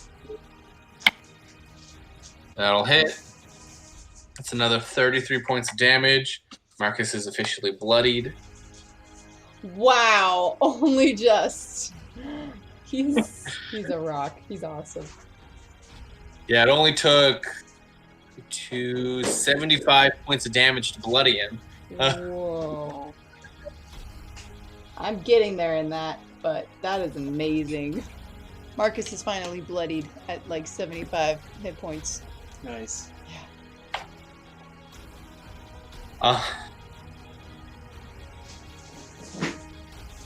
Florida runs. We bring back to you, Michellangelo. If I get a nat 20, do I pop up with 1 HP? Yeah. Yep. A 19. So close. That sucks. You're stable. You're not dying. I am not dying. Alright, that's me.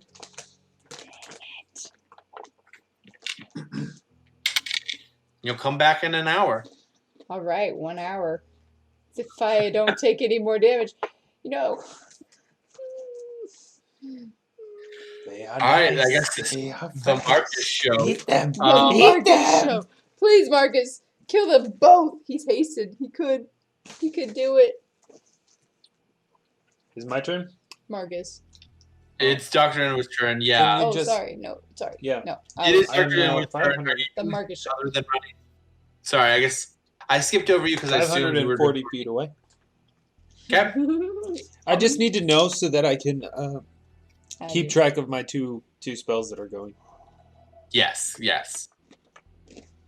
All right. Which takes us to. Okay, Marcus. Come on, Marcus. Here's the question: do I think that Marcus would final stand? Marcus isn't a stupid man. He's unwise now. It's an 8. It's not the worst in the world. He's still capable of making good decisions. He's still fairly intelligent. 13's nothing to sneeze at.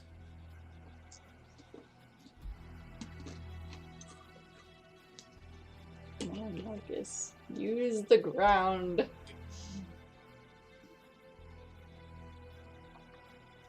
Yeah. Clearest path forward to him is through. He's gonna attack. Yes. Come on, Marcus. Come on, Marcus. Those two will hit. Yes. Those two will hit. Yes. Wow. That is 20d6. On each one, 10 Total. On one singular. Oh, okay. Total. Because if he drops one with the first 2 attacks, then he could just do the other one with the other. Yeah, he's not. He's going to do 69. Nice. Points of damage to one of the. Just like swinging through. At this point, he's fully devolved into swearing in Dwarven.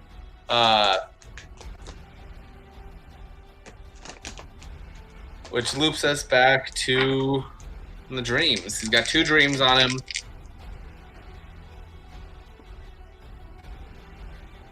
The one he just did 69 points of damage to. Yeah, it's going to attack. It's going to go one more. It thinks it can probably survive. Those will hit. 31 and 19 points of damage. So 75. 50.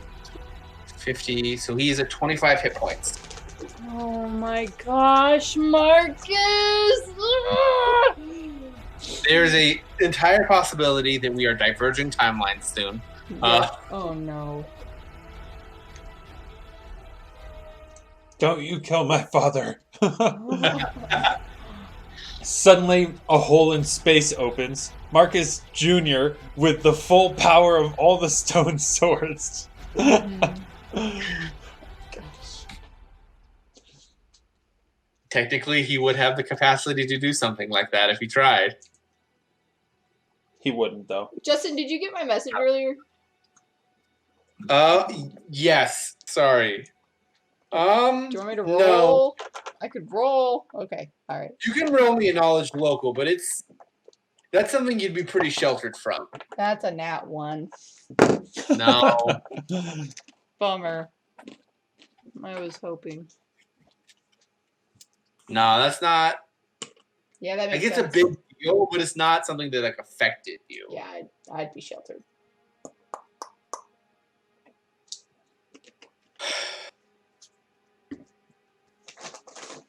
Michellangelo is stable. You are just unconscious. Dr. Inwood, you run another round.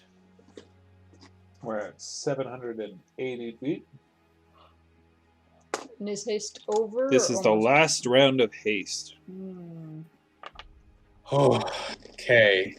And the last round, the Marcus could probably stand up. Come on, Marcus. How bad do these things look? Do they look bloodied? Both of them? One's bloodied, one is at full health. If he kills one and then annihilates the other. Oh. It's theoretically possible that he kills both of them, but I don't think he thinks he can. Come on, Marcus.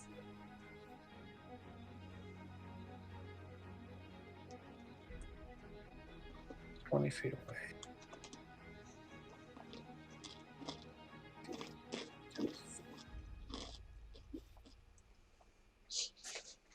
You know what? We could have tried. There's a nice little dragon that's been waiting to escape. Come out. The black dragon, the black drake. Wyvern, that's the one. Hey, come help us out I here. think. So what Marcus is gonna do? Non-magical attacks. It's a magical creature. Oh. It doesn't have magical attacks.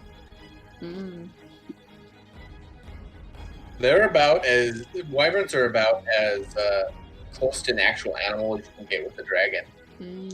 Yeah, probably for the best, but we got stuck with the one dragon that doesn't actually have a breath weapon or do anything crazy with magic. That's good. Marcus is going to take his full action to run. He's going to move the 20 feet to Michellangelo to pick her up. Save me. He's going to take 2 attacks of opportunity. Marcus! Why would you do that? Each one is 30 damage. Can't he just, like, you know, use the ground? He could have swiped at one of them and then run and only taken 1 attack of opportunity.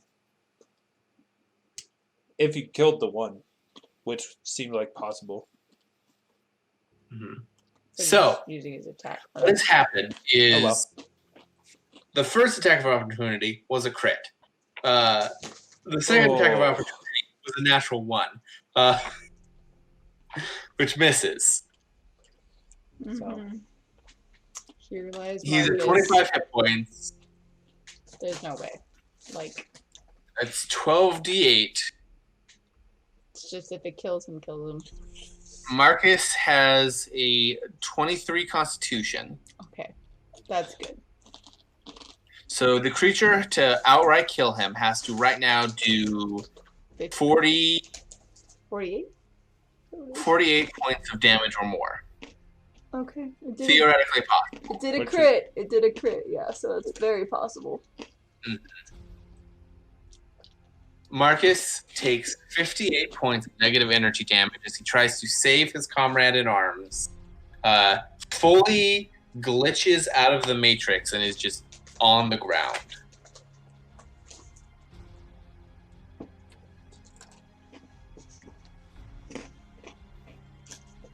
Oof.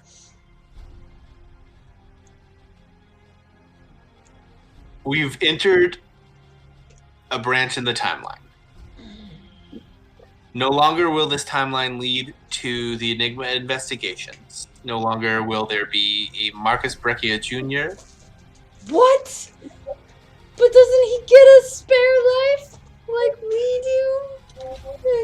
He's not a PC.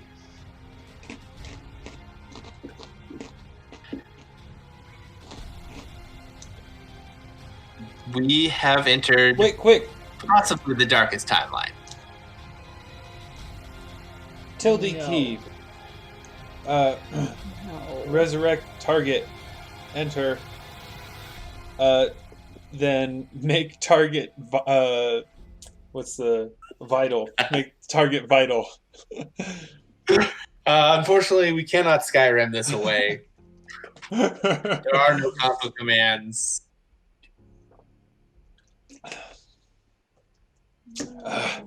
All right.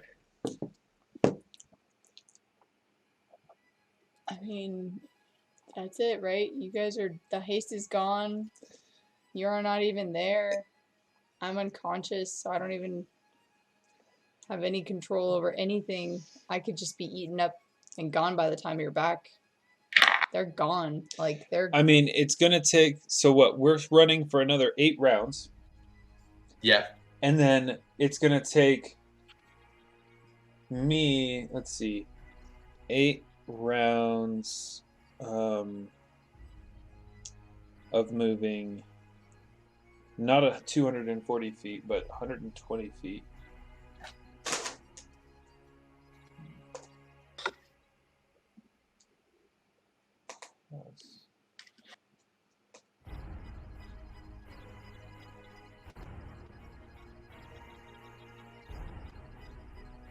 It's going to take me 15 rounds to get back after the panic wears A off. minute and a half.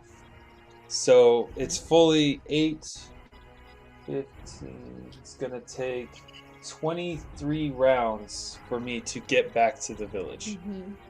So little over 2 minutes. So what happens when... Which is more than enough time for those two things to What kill happens? all of the sleeping villagers. Yeah. And What happens, Justin? He runs back in 2 minutes. What are some rolls here?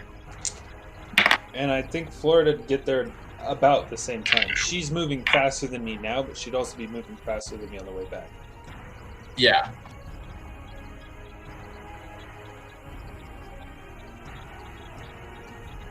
Okay.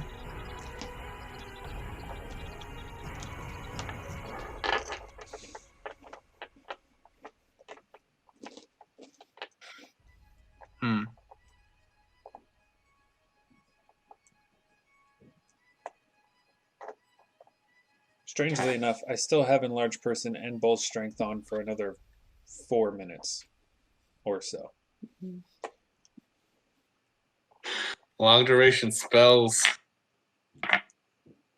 And I still have my mutagen for another 67 minutes. Michellangelo. Mm-hmm. You have been stranded from home, stranded from time, mostly of your own free will. In that time, you've found yourself, you've tried to make Michellangelo the idea, Michellangelo the person. In your last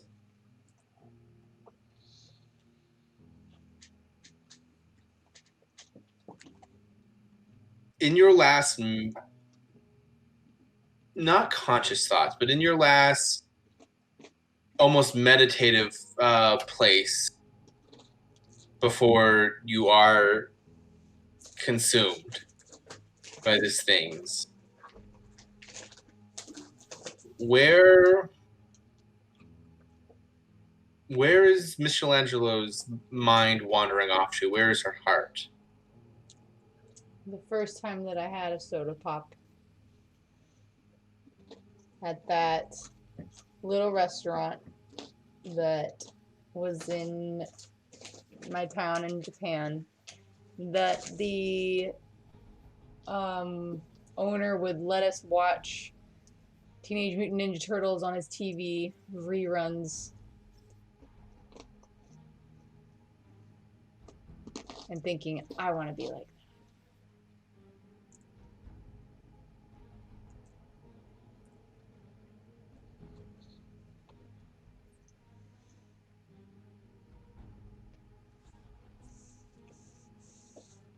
Michellangelo,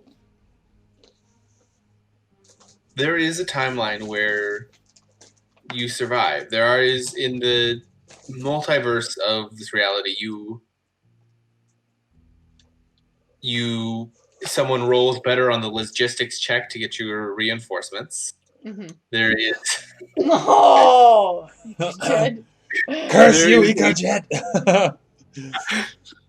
Technically, that was your boss's role. Oh, that guy, Albert Langdon. That was the doctor. Sir Albert. His role, yeah. There's a timeline where you never leave Japan. There are timelines where the life of Michellangelo is a vibrant fire. Fading off into whatever is next, what happens to an immortal creature that dies. It's like there's a lot that you don't know. And you've done a lot of searching in your life looking for trying to become a dragon. And to a little bit, there is a false sense of purpose in what your goal was. Because a dragon, as we know it, a dragon is Pathfinder, Dungeons and Dragons is the West describes them, are not actually dragons. You know, and as you fade into the beyond, what the realization comes to you is that dragons, the long, true dragons are not physical beings. They are spiritual expressions of truly divine physical phenomenons. They are like forces of nature and weather and luck. They are manifestations of things. And that might not bring you comfort in this moment, but it does bring you clarity towards what you're seeking.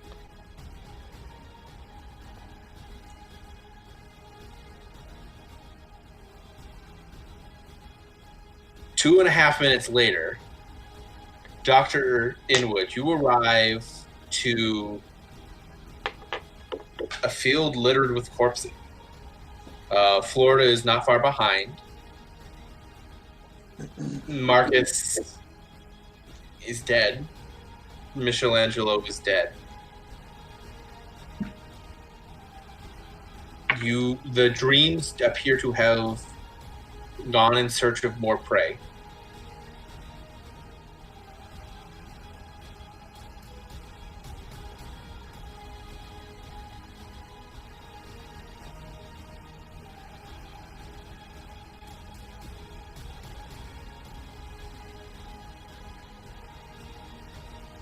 How fast did they move?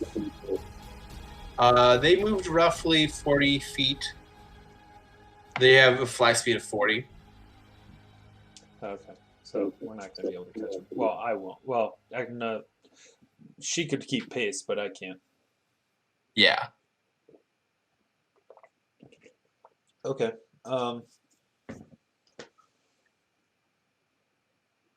Yeah, I don't know if there is anything to say. All right, shame.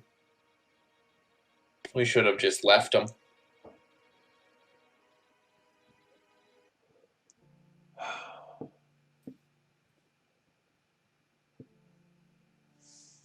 We failed here. I don't take failure lightly. No.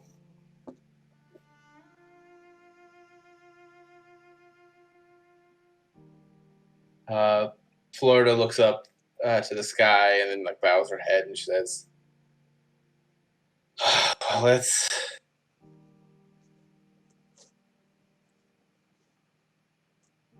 suppose we burn the bodies and take our companions with us."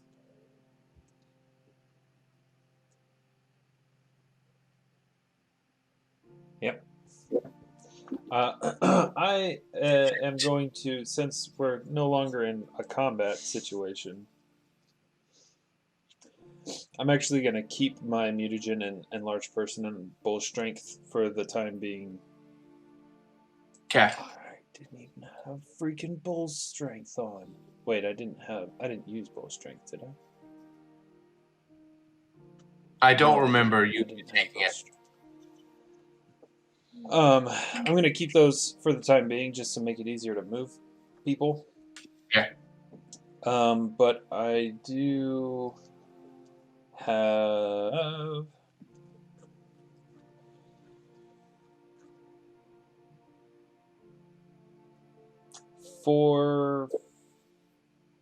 7 uses of Cure Light Wounds for myself and for Florida.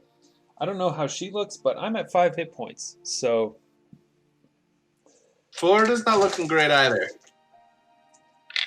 Okay, I'll give her 3 and I'll take 4 for myself. So let me roll for her real quick. Where's my D8s? There they are. Florida is going to get. That was pretty average. 2 4s and a 5. She's gonna get. That's 10, 20, 28 points of healing. And I'm going to get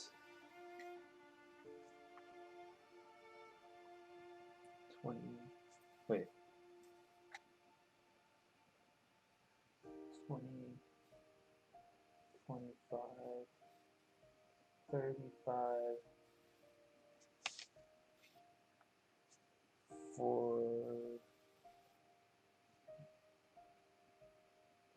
43, which almost brings me back up to my full hit points, my current full hit points.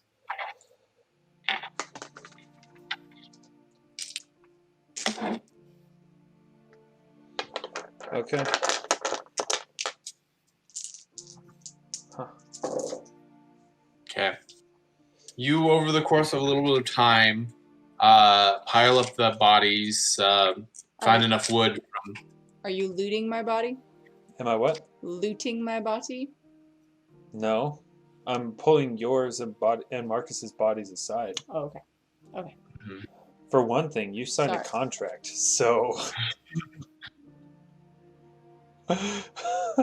That is actually an excellent alternate question. Are you looting any of the other bodies? They're just normal people. I guess I'd check Father Gael, but... Okay, make me an investigation check. I will give you a perception check instead. That'll work for me. That sucked. I rolled a 4. Which, with the wisdom drain, is a 13. 13, all right. You find he's wearing surprisingly intact a laurel of flowers around his head. There appears to be an amulet of some kind around his neck. And it does look like, lost within inside its robes, there is a wand of some kind. Okay. Crap, I used all of my extracts and I can't cast Identify. She has Detect Magic, doesn't she? Yes. Yes, she can cast I'm going to Detect ask her Magic. to use Detect Magic. I'm sure Okay, the one in the amulet. Her eyes start bleeding and go completely black from just like the blood pooling up in her eyes.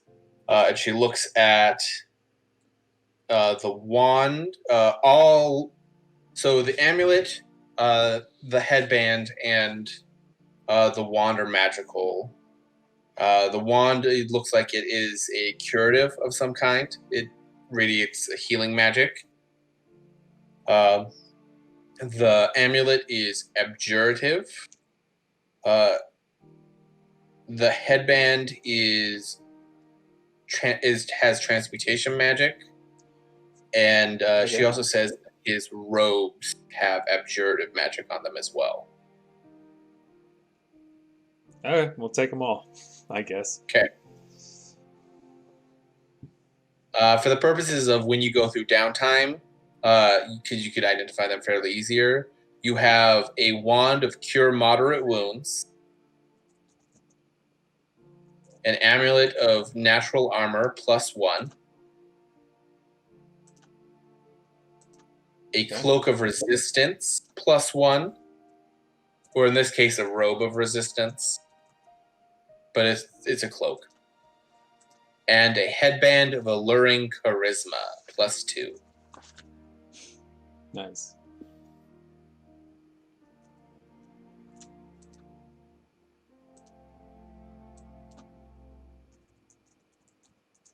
I think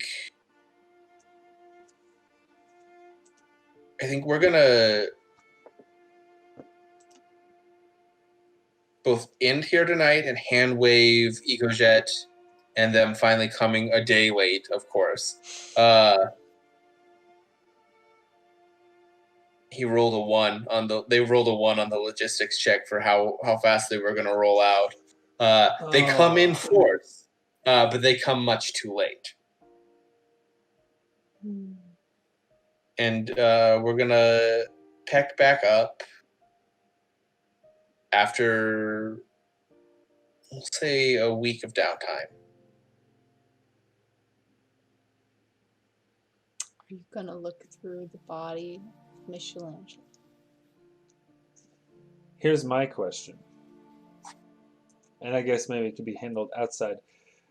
Does Doucnath uphold his end of the bargain? In your dream, you receive your three feats. Okay. You did not interfere with. You successfully bargained and tricked Doucnath into what was essentially a rigged deal.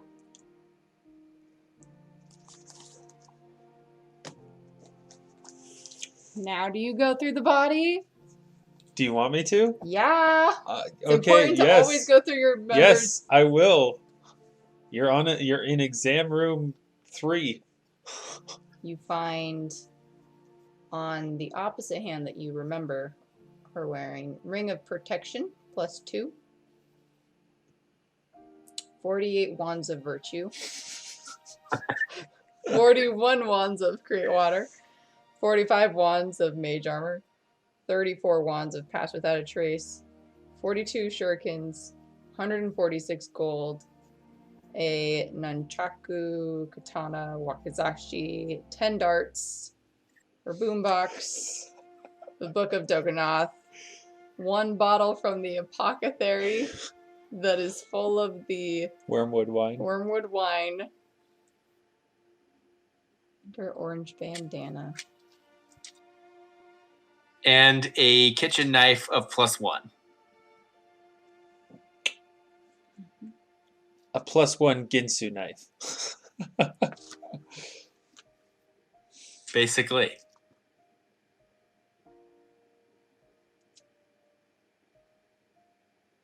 So that there's closure, can you say what you're doing with the body? After an examination, essentially an autopsy, Revealing that everything is on the wrong side of the body. Fully mirrored. Heart's over here. Liver's over Something here. that you would recognize Inwood. from your initial physical of her. After an autopsy to determine cause of death, which is standard procedure, Dr. Inwood will arrange to have your body sent back to your family.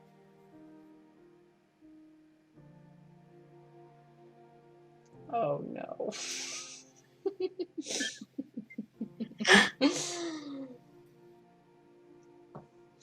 Hold on. Justin. Okay. That's what he'd do.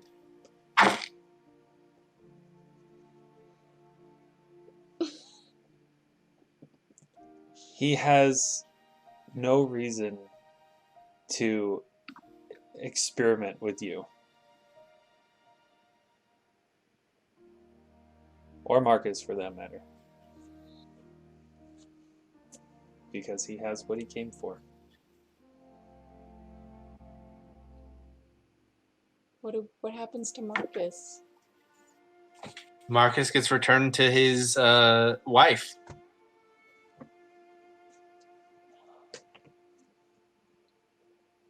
We'll get a funeral and we'll probably be buried in Arlington. Oh, actually, no, he'd probably be buried with the family stone. Yeah. Yeah. The place that Wither destroys later. Yeah. Gonna be honest, there's no guarantee that Wither is not going to take over the world during World War II. Marcus does play not an insignificant portion of preventing Wither's rise during World War II. We need to save Marcus. To save the world. It's like heroes. Save the cheerleader. kineticists, save the world.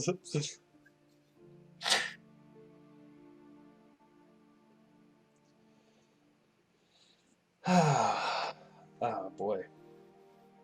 Okay. I'm just waiting for the words from Justin. I think that's where we're going to leave off tonight. Okay. Player deaths are never easy. Mm-mm. So, at least it happened in a fight, and it was like, we were like, it was a possibility that was something that we could see happening.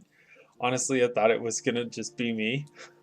Because I figured, even if they get me up, I stand up and I run, take the attack of opportunity, and get dropped again. At least it happened when we were expecting it, because in another campaign, Jordan had a character. They were messing around in some ruins with some magical crystals full of energy.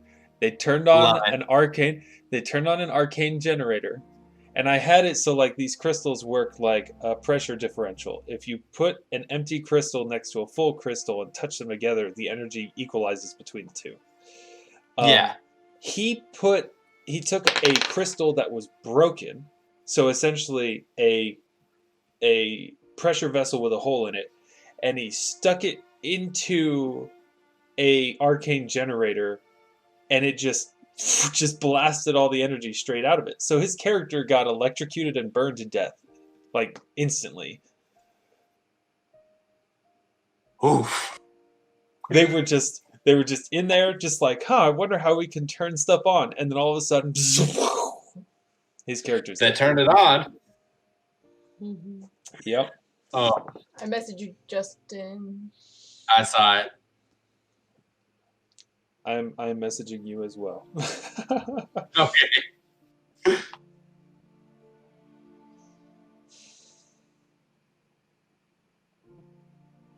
I think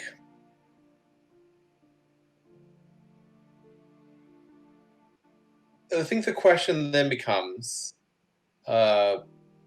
obviously, player deaths are like part of like the risk reward of actually playing this game. Mm-hmm. That being said, if we want this to be the end of the World War I story, that's okay with me, and we don't have to make a decision right now.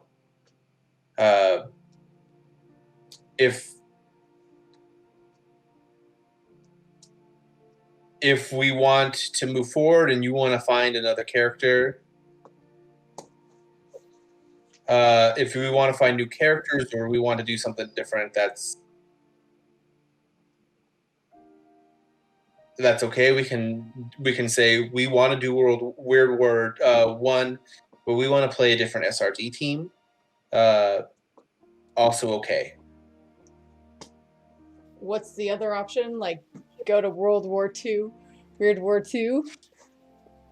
In this timeline? Probably not World War II. Probably not World War II. I think that one is much, much too tied into timelines. We've already split off a brand new branch of time. I mean, we don't I'm going to even say know. options are we can continue. You can create a new character and we'll just pick up right where we've left off here. And just fill out the team. We can do more Weird War I, but we're like, we want to start from scratch. We're going to play a new set of a fresh new team. This team got broken up, and we're looking to move forward. Or we can say we've played Weird War I. We were happy with this campaign. Michellangelo and Marcus were part of what we wanted to play, and it was part of what we wanted to do. We'd like to try a different campaign. What do you want? Because your Dr. Inwood still alive. He got what he wanted. He's not sticking around. I say we end it, but if you're okay with that, you say what Dr. Inwood happens to Dr. Inwood? I would be happy to run an epilogue with Dr. Inwood. We can either do that next week or we can do it right now. I'll find one right now. We can just do it right now, Okay. I guess. Oh, Raja, the you end. have received all of the information that you came to the surface for. Mm-hmm. You have successfully infiltrated the humans. You have found magical secrets that will lead to you successfully taking over your race, successfully taking over the world below the center of the earth. You're from the earth. After sending home your combatant in arms and doing the final autopsies, you gather up the things that you learned and you leave. No warning, in the middle of the night. You change, you lose the Dr. Inwood persona. You change shape so you can make your movements back to South America easier. You enter the tunnel that leads to the center of the earth, the demiplane that you came from, and you go back to the land of the reptoids, the grand imperial city. With your findings, your people begin to win the war against the serpent folk, capturing and then using the blood of the people blood of your enemies to empower your soldiers, your foot soldiers, your slave legions. Your mission was a success.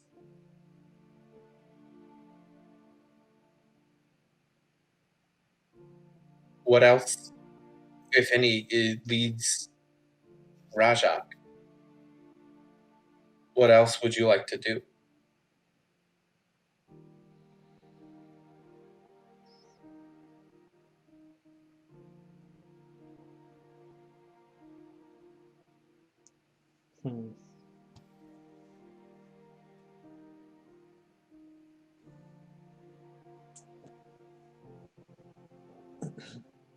I think after years of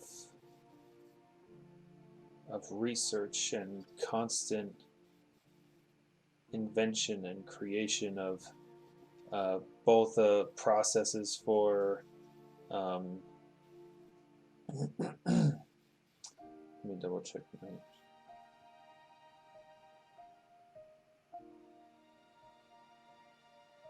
I think it was in here. Double checking the feats that I got. Yeah. I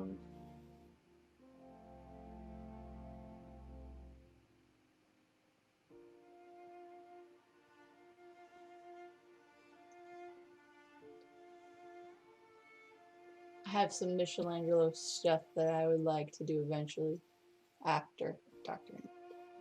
That's okay. Weird. I'm not seeing him. But basically, stealing the sorcerer powers from serpent folk,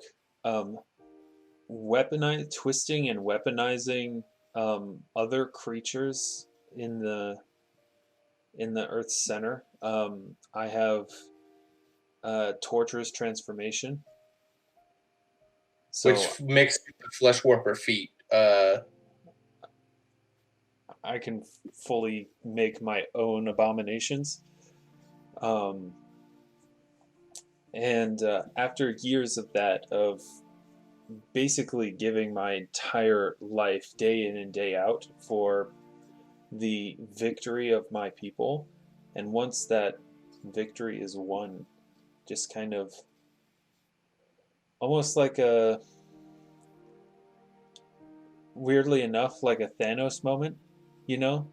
After he snapped his fingers and he disappears back to, like whatever random planet he went to, there's just a moment where he sits down and just says it's finished. And he basically spends the rest of his life just writing down, recording all the things that he discovered for future reptoids to expand on. Okay.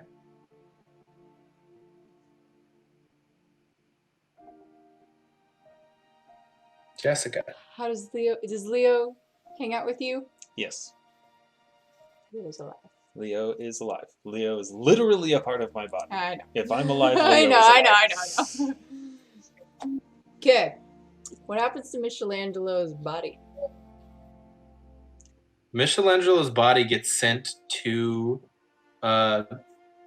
the shrine where you were born, where your parents lived, for a long time before you were born.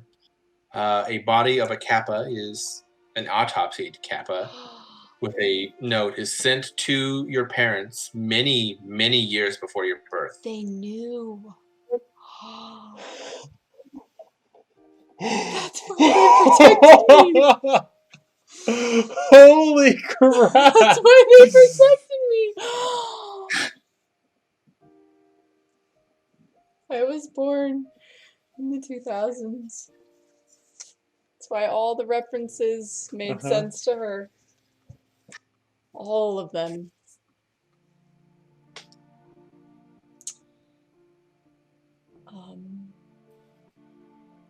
What happens to the mirrored Michellangelo?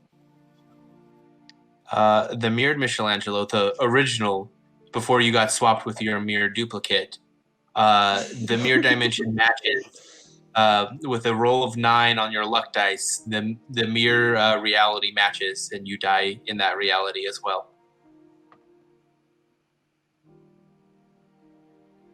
When I touched Doucnath, I accidentally went into the mirror dimension. And swapped Michelangelos. Oh, crap. That's what was going on.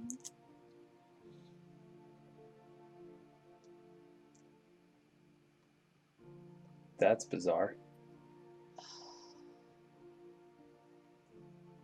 She never becomes a dragon. That's the joke.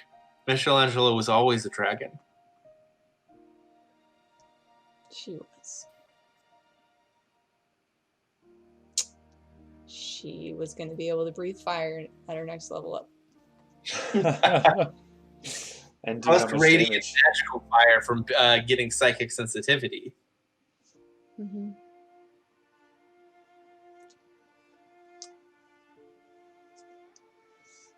Well, that was a bummer. She will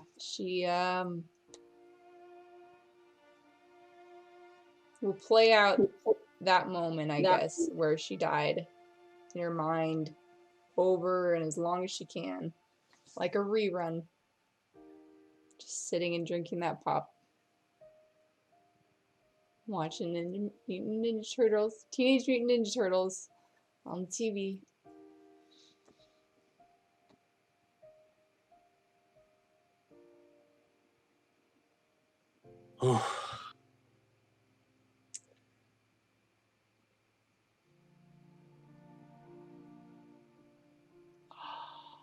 Realizing that her parents knew. That's like lost status. Yep. That's like what Daniel Faraday's mom knew he was going to die there. Spoilers. Yeah.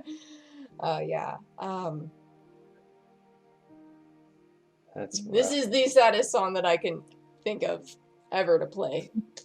Ever. It fits. What It's like a song? full circle. Can you not hear it? I can't. Oh, I have it muted. It's been playing since we got Marcus's body. It must be super quiet. There it is.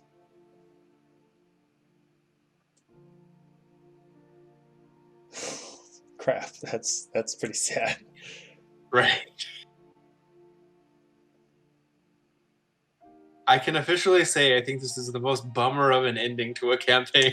Well, no, like it's like I really wish that she. Can Marcus's wife like pay to like have Ray's dead or somehow Third level spells are the highest. Third level spells max. What about like on an equinox on a ley line convergence? Leyline Convergence, you could get a 4th level spell. with a convergence mixed with a breach in a plane, you can get a 5th level spell. That's the only reason he was able to cast Breath of Life, which is the lowest level revivification from death spell. Well, It is a level 5 spell. There is actually another one that is a 5th level. I believe it's Raise Dead, That might be. which is strictly better than. I looked that up. But it does have the component of a diamond, I believe. 5,000 gold pieces diamond. That's my bad. I thought Raise 500. Dead was level 5,000. 6. Jeez. This one is a level 5. It has to be raise a creature that has been dead no longer than 1 day per caster level. Gotcha. Clerics can cast it at 5. That's my misunderstanding. I've only ever used it as a witch. Oh, okay. How soon does Ecoject get there, and does the cleric show up? The next day. Frick. Doesn't work. And I'm pretty sure that the rift closes. He's dead. Mm-hmm. Nexus? What happens to Nexus? Nexus continues watching the branches of the timeline. He continues watching realities where this doesn't happen. He continues watching the branches where it does. It's all just entertainment.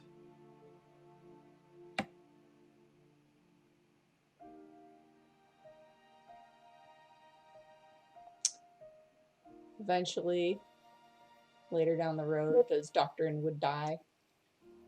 Well, eventually, yeah. Yeah. They have the same life expectancy as humans, I think. I'd like to think that Michellangelo finds you. In the next life? Oh, great. And offers you a slice of pizza. Pepperoni. Yeah. Yeah, so our party was who even knows how old, like, Saxon woman who's cursed with or blessed with not being able to die. Oh, A dwarf who can manipulate earth and force with his mind. A budding dragon. And a reptoid pretending to be a human. Yeah, a budding dragon from the future. And a reptoid pretending to be a human who was a weapons designer. And his only purpose for being around was to find new technologies so that he could win his war back home. I'd also like to point out that of your party, Marcus was the only character who wasn't evil. I was not evil, actually. Were you lawful neutral? I was actually chaotic good. Interesting. Everything I was doing was for the good of my people. Interesting. I guess you changed it after when we had that first conversation where you thought you were lawful evil. I thought, but I guess. Whoa. No, it fits. That's totally good. So, Dr. Inwood and Marcus were the only good characters. I maybe good is stretching it, but I definitely think, like, in his own mind, of course, everything he was doing, all the lying, all the everything, the crimes against ethics and whatnot was for the perpetuation of his people, to make sure that the reptoids survived. Yeah. Okay, I have a question. Yeah. What about Siobhan and Kevin? Oh yeah, that's not a great thing for them. They've definitely lost out on an investment, but that's kind of the price you leave for free range favors. What about Dr. Inwood's baby? That's actually a very good point. You'll never see that child again. I mean, I never saw it to begin with, so. This is true. Yeah, there is a half reptoid fey child that fully is just a fairy, lives in fairy court.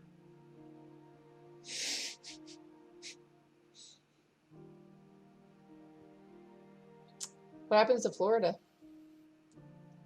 Florida continues existing, as she has done, as she will continue to do. And you're not the first people she's buried. You're not the first people to have abandoned her afterwards. Will she ever go see Michellangelo? Probably not. She wouldn't know to. What becomes of Sir Albert Landon?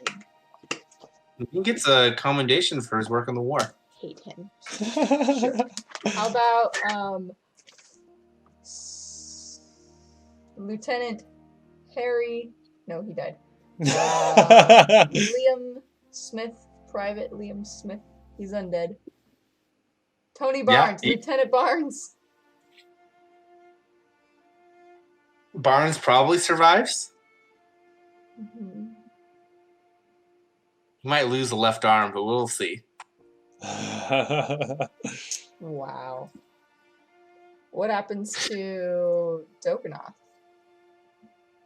He exists. He's nothing. Yeah, Nothing happens to him. Was Mildred, the assistant to Sir Langdon, evil? No. She's been working with him for 40 years. She's got a fat typewriter. No, she was just a regular old receptionist. Smart, but... What becomes of the town? Where the ritual was. Everyone who lives there is dead. It's kind of... It's one of the villages that... Wait, they hunted down every villager? Not everyone, but most of them. Even the kids. Well, the kids were sleeping. Kids are sleeping. Some people eventually come back. It's just another... The town itself is just another casualty in the World War.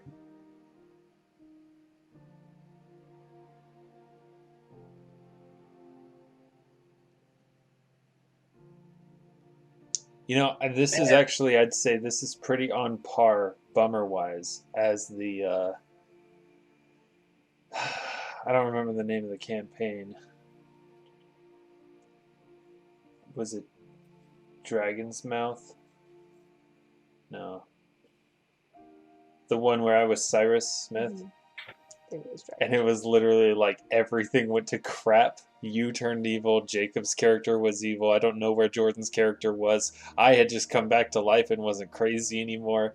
And the entire city is being destroyed by I don't even know what. Mm-hmm. A god has dragon. been killed. Yeah. There's got to be something good here. Justin, come on. Use your GM brain. I saved my out. people. You good for you. He did. He saved his people from...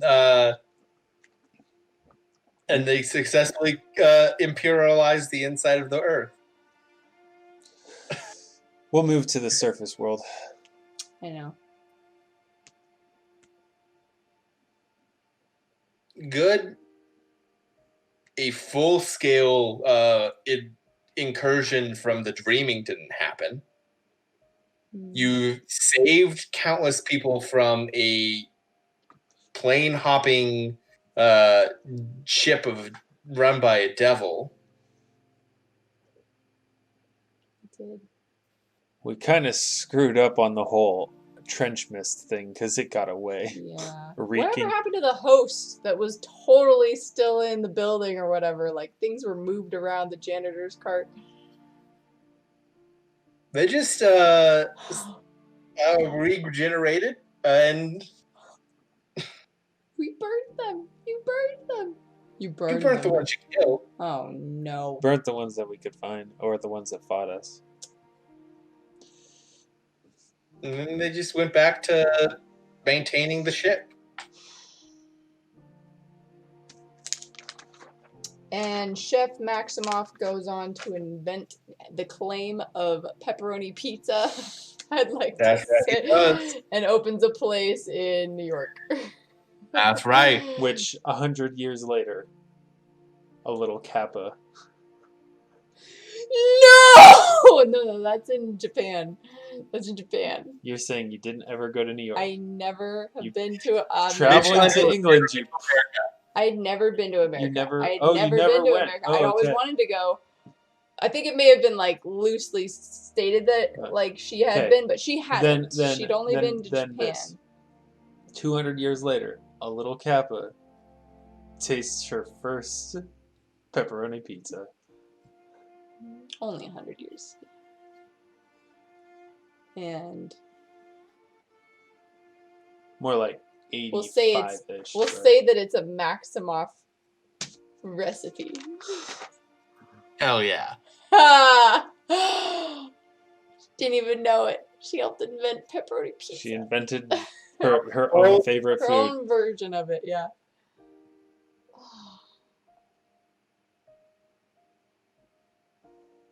Oof. The end?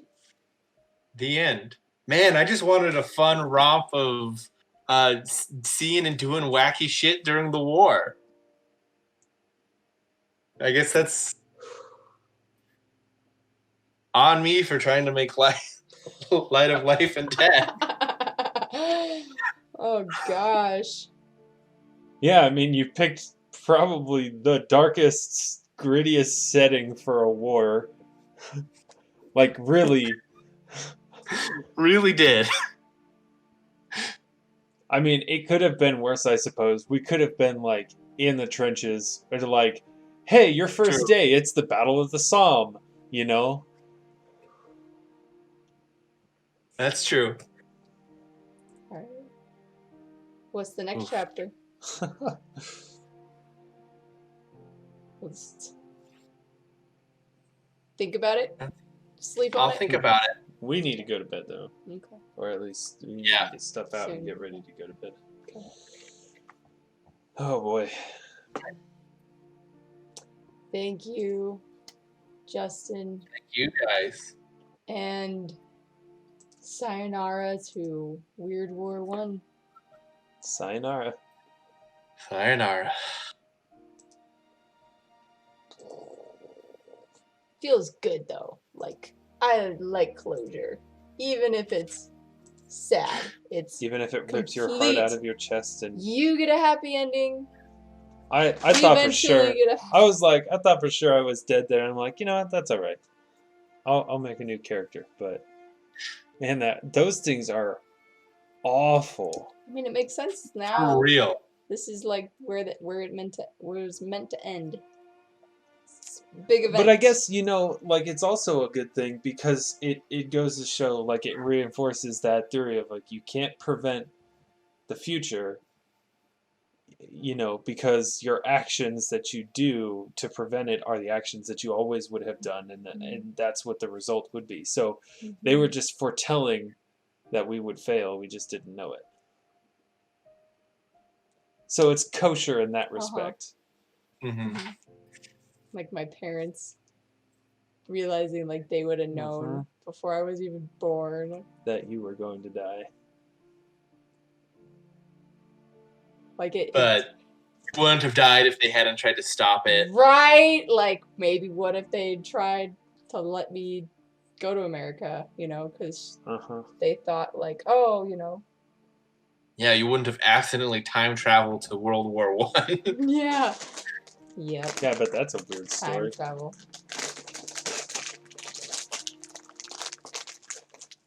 Yep. Huh. That's crazy. I kept asking Justin, I was like, have I heard of this? Do I know this? Like during that final battle, my Nat 1 was to know if I'd heard of Marcus and Ruby and their battle, or that they were the Lich Killers in Seattle in 2029. And I rolled a Nat 1. So no, I didn't hear it. And they're like, nope, they kept you sheltered from that. And I was like, yep. And maybe because they knew that Marcus was part of it. You would have been a part of the Dragon Empire, though. That was a gold dragon. Oh. My family may have been tied to the Goldie? goalie. Nice.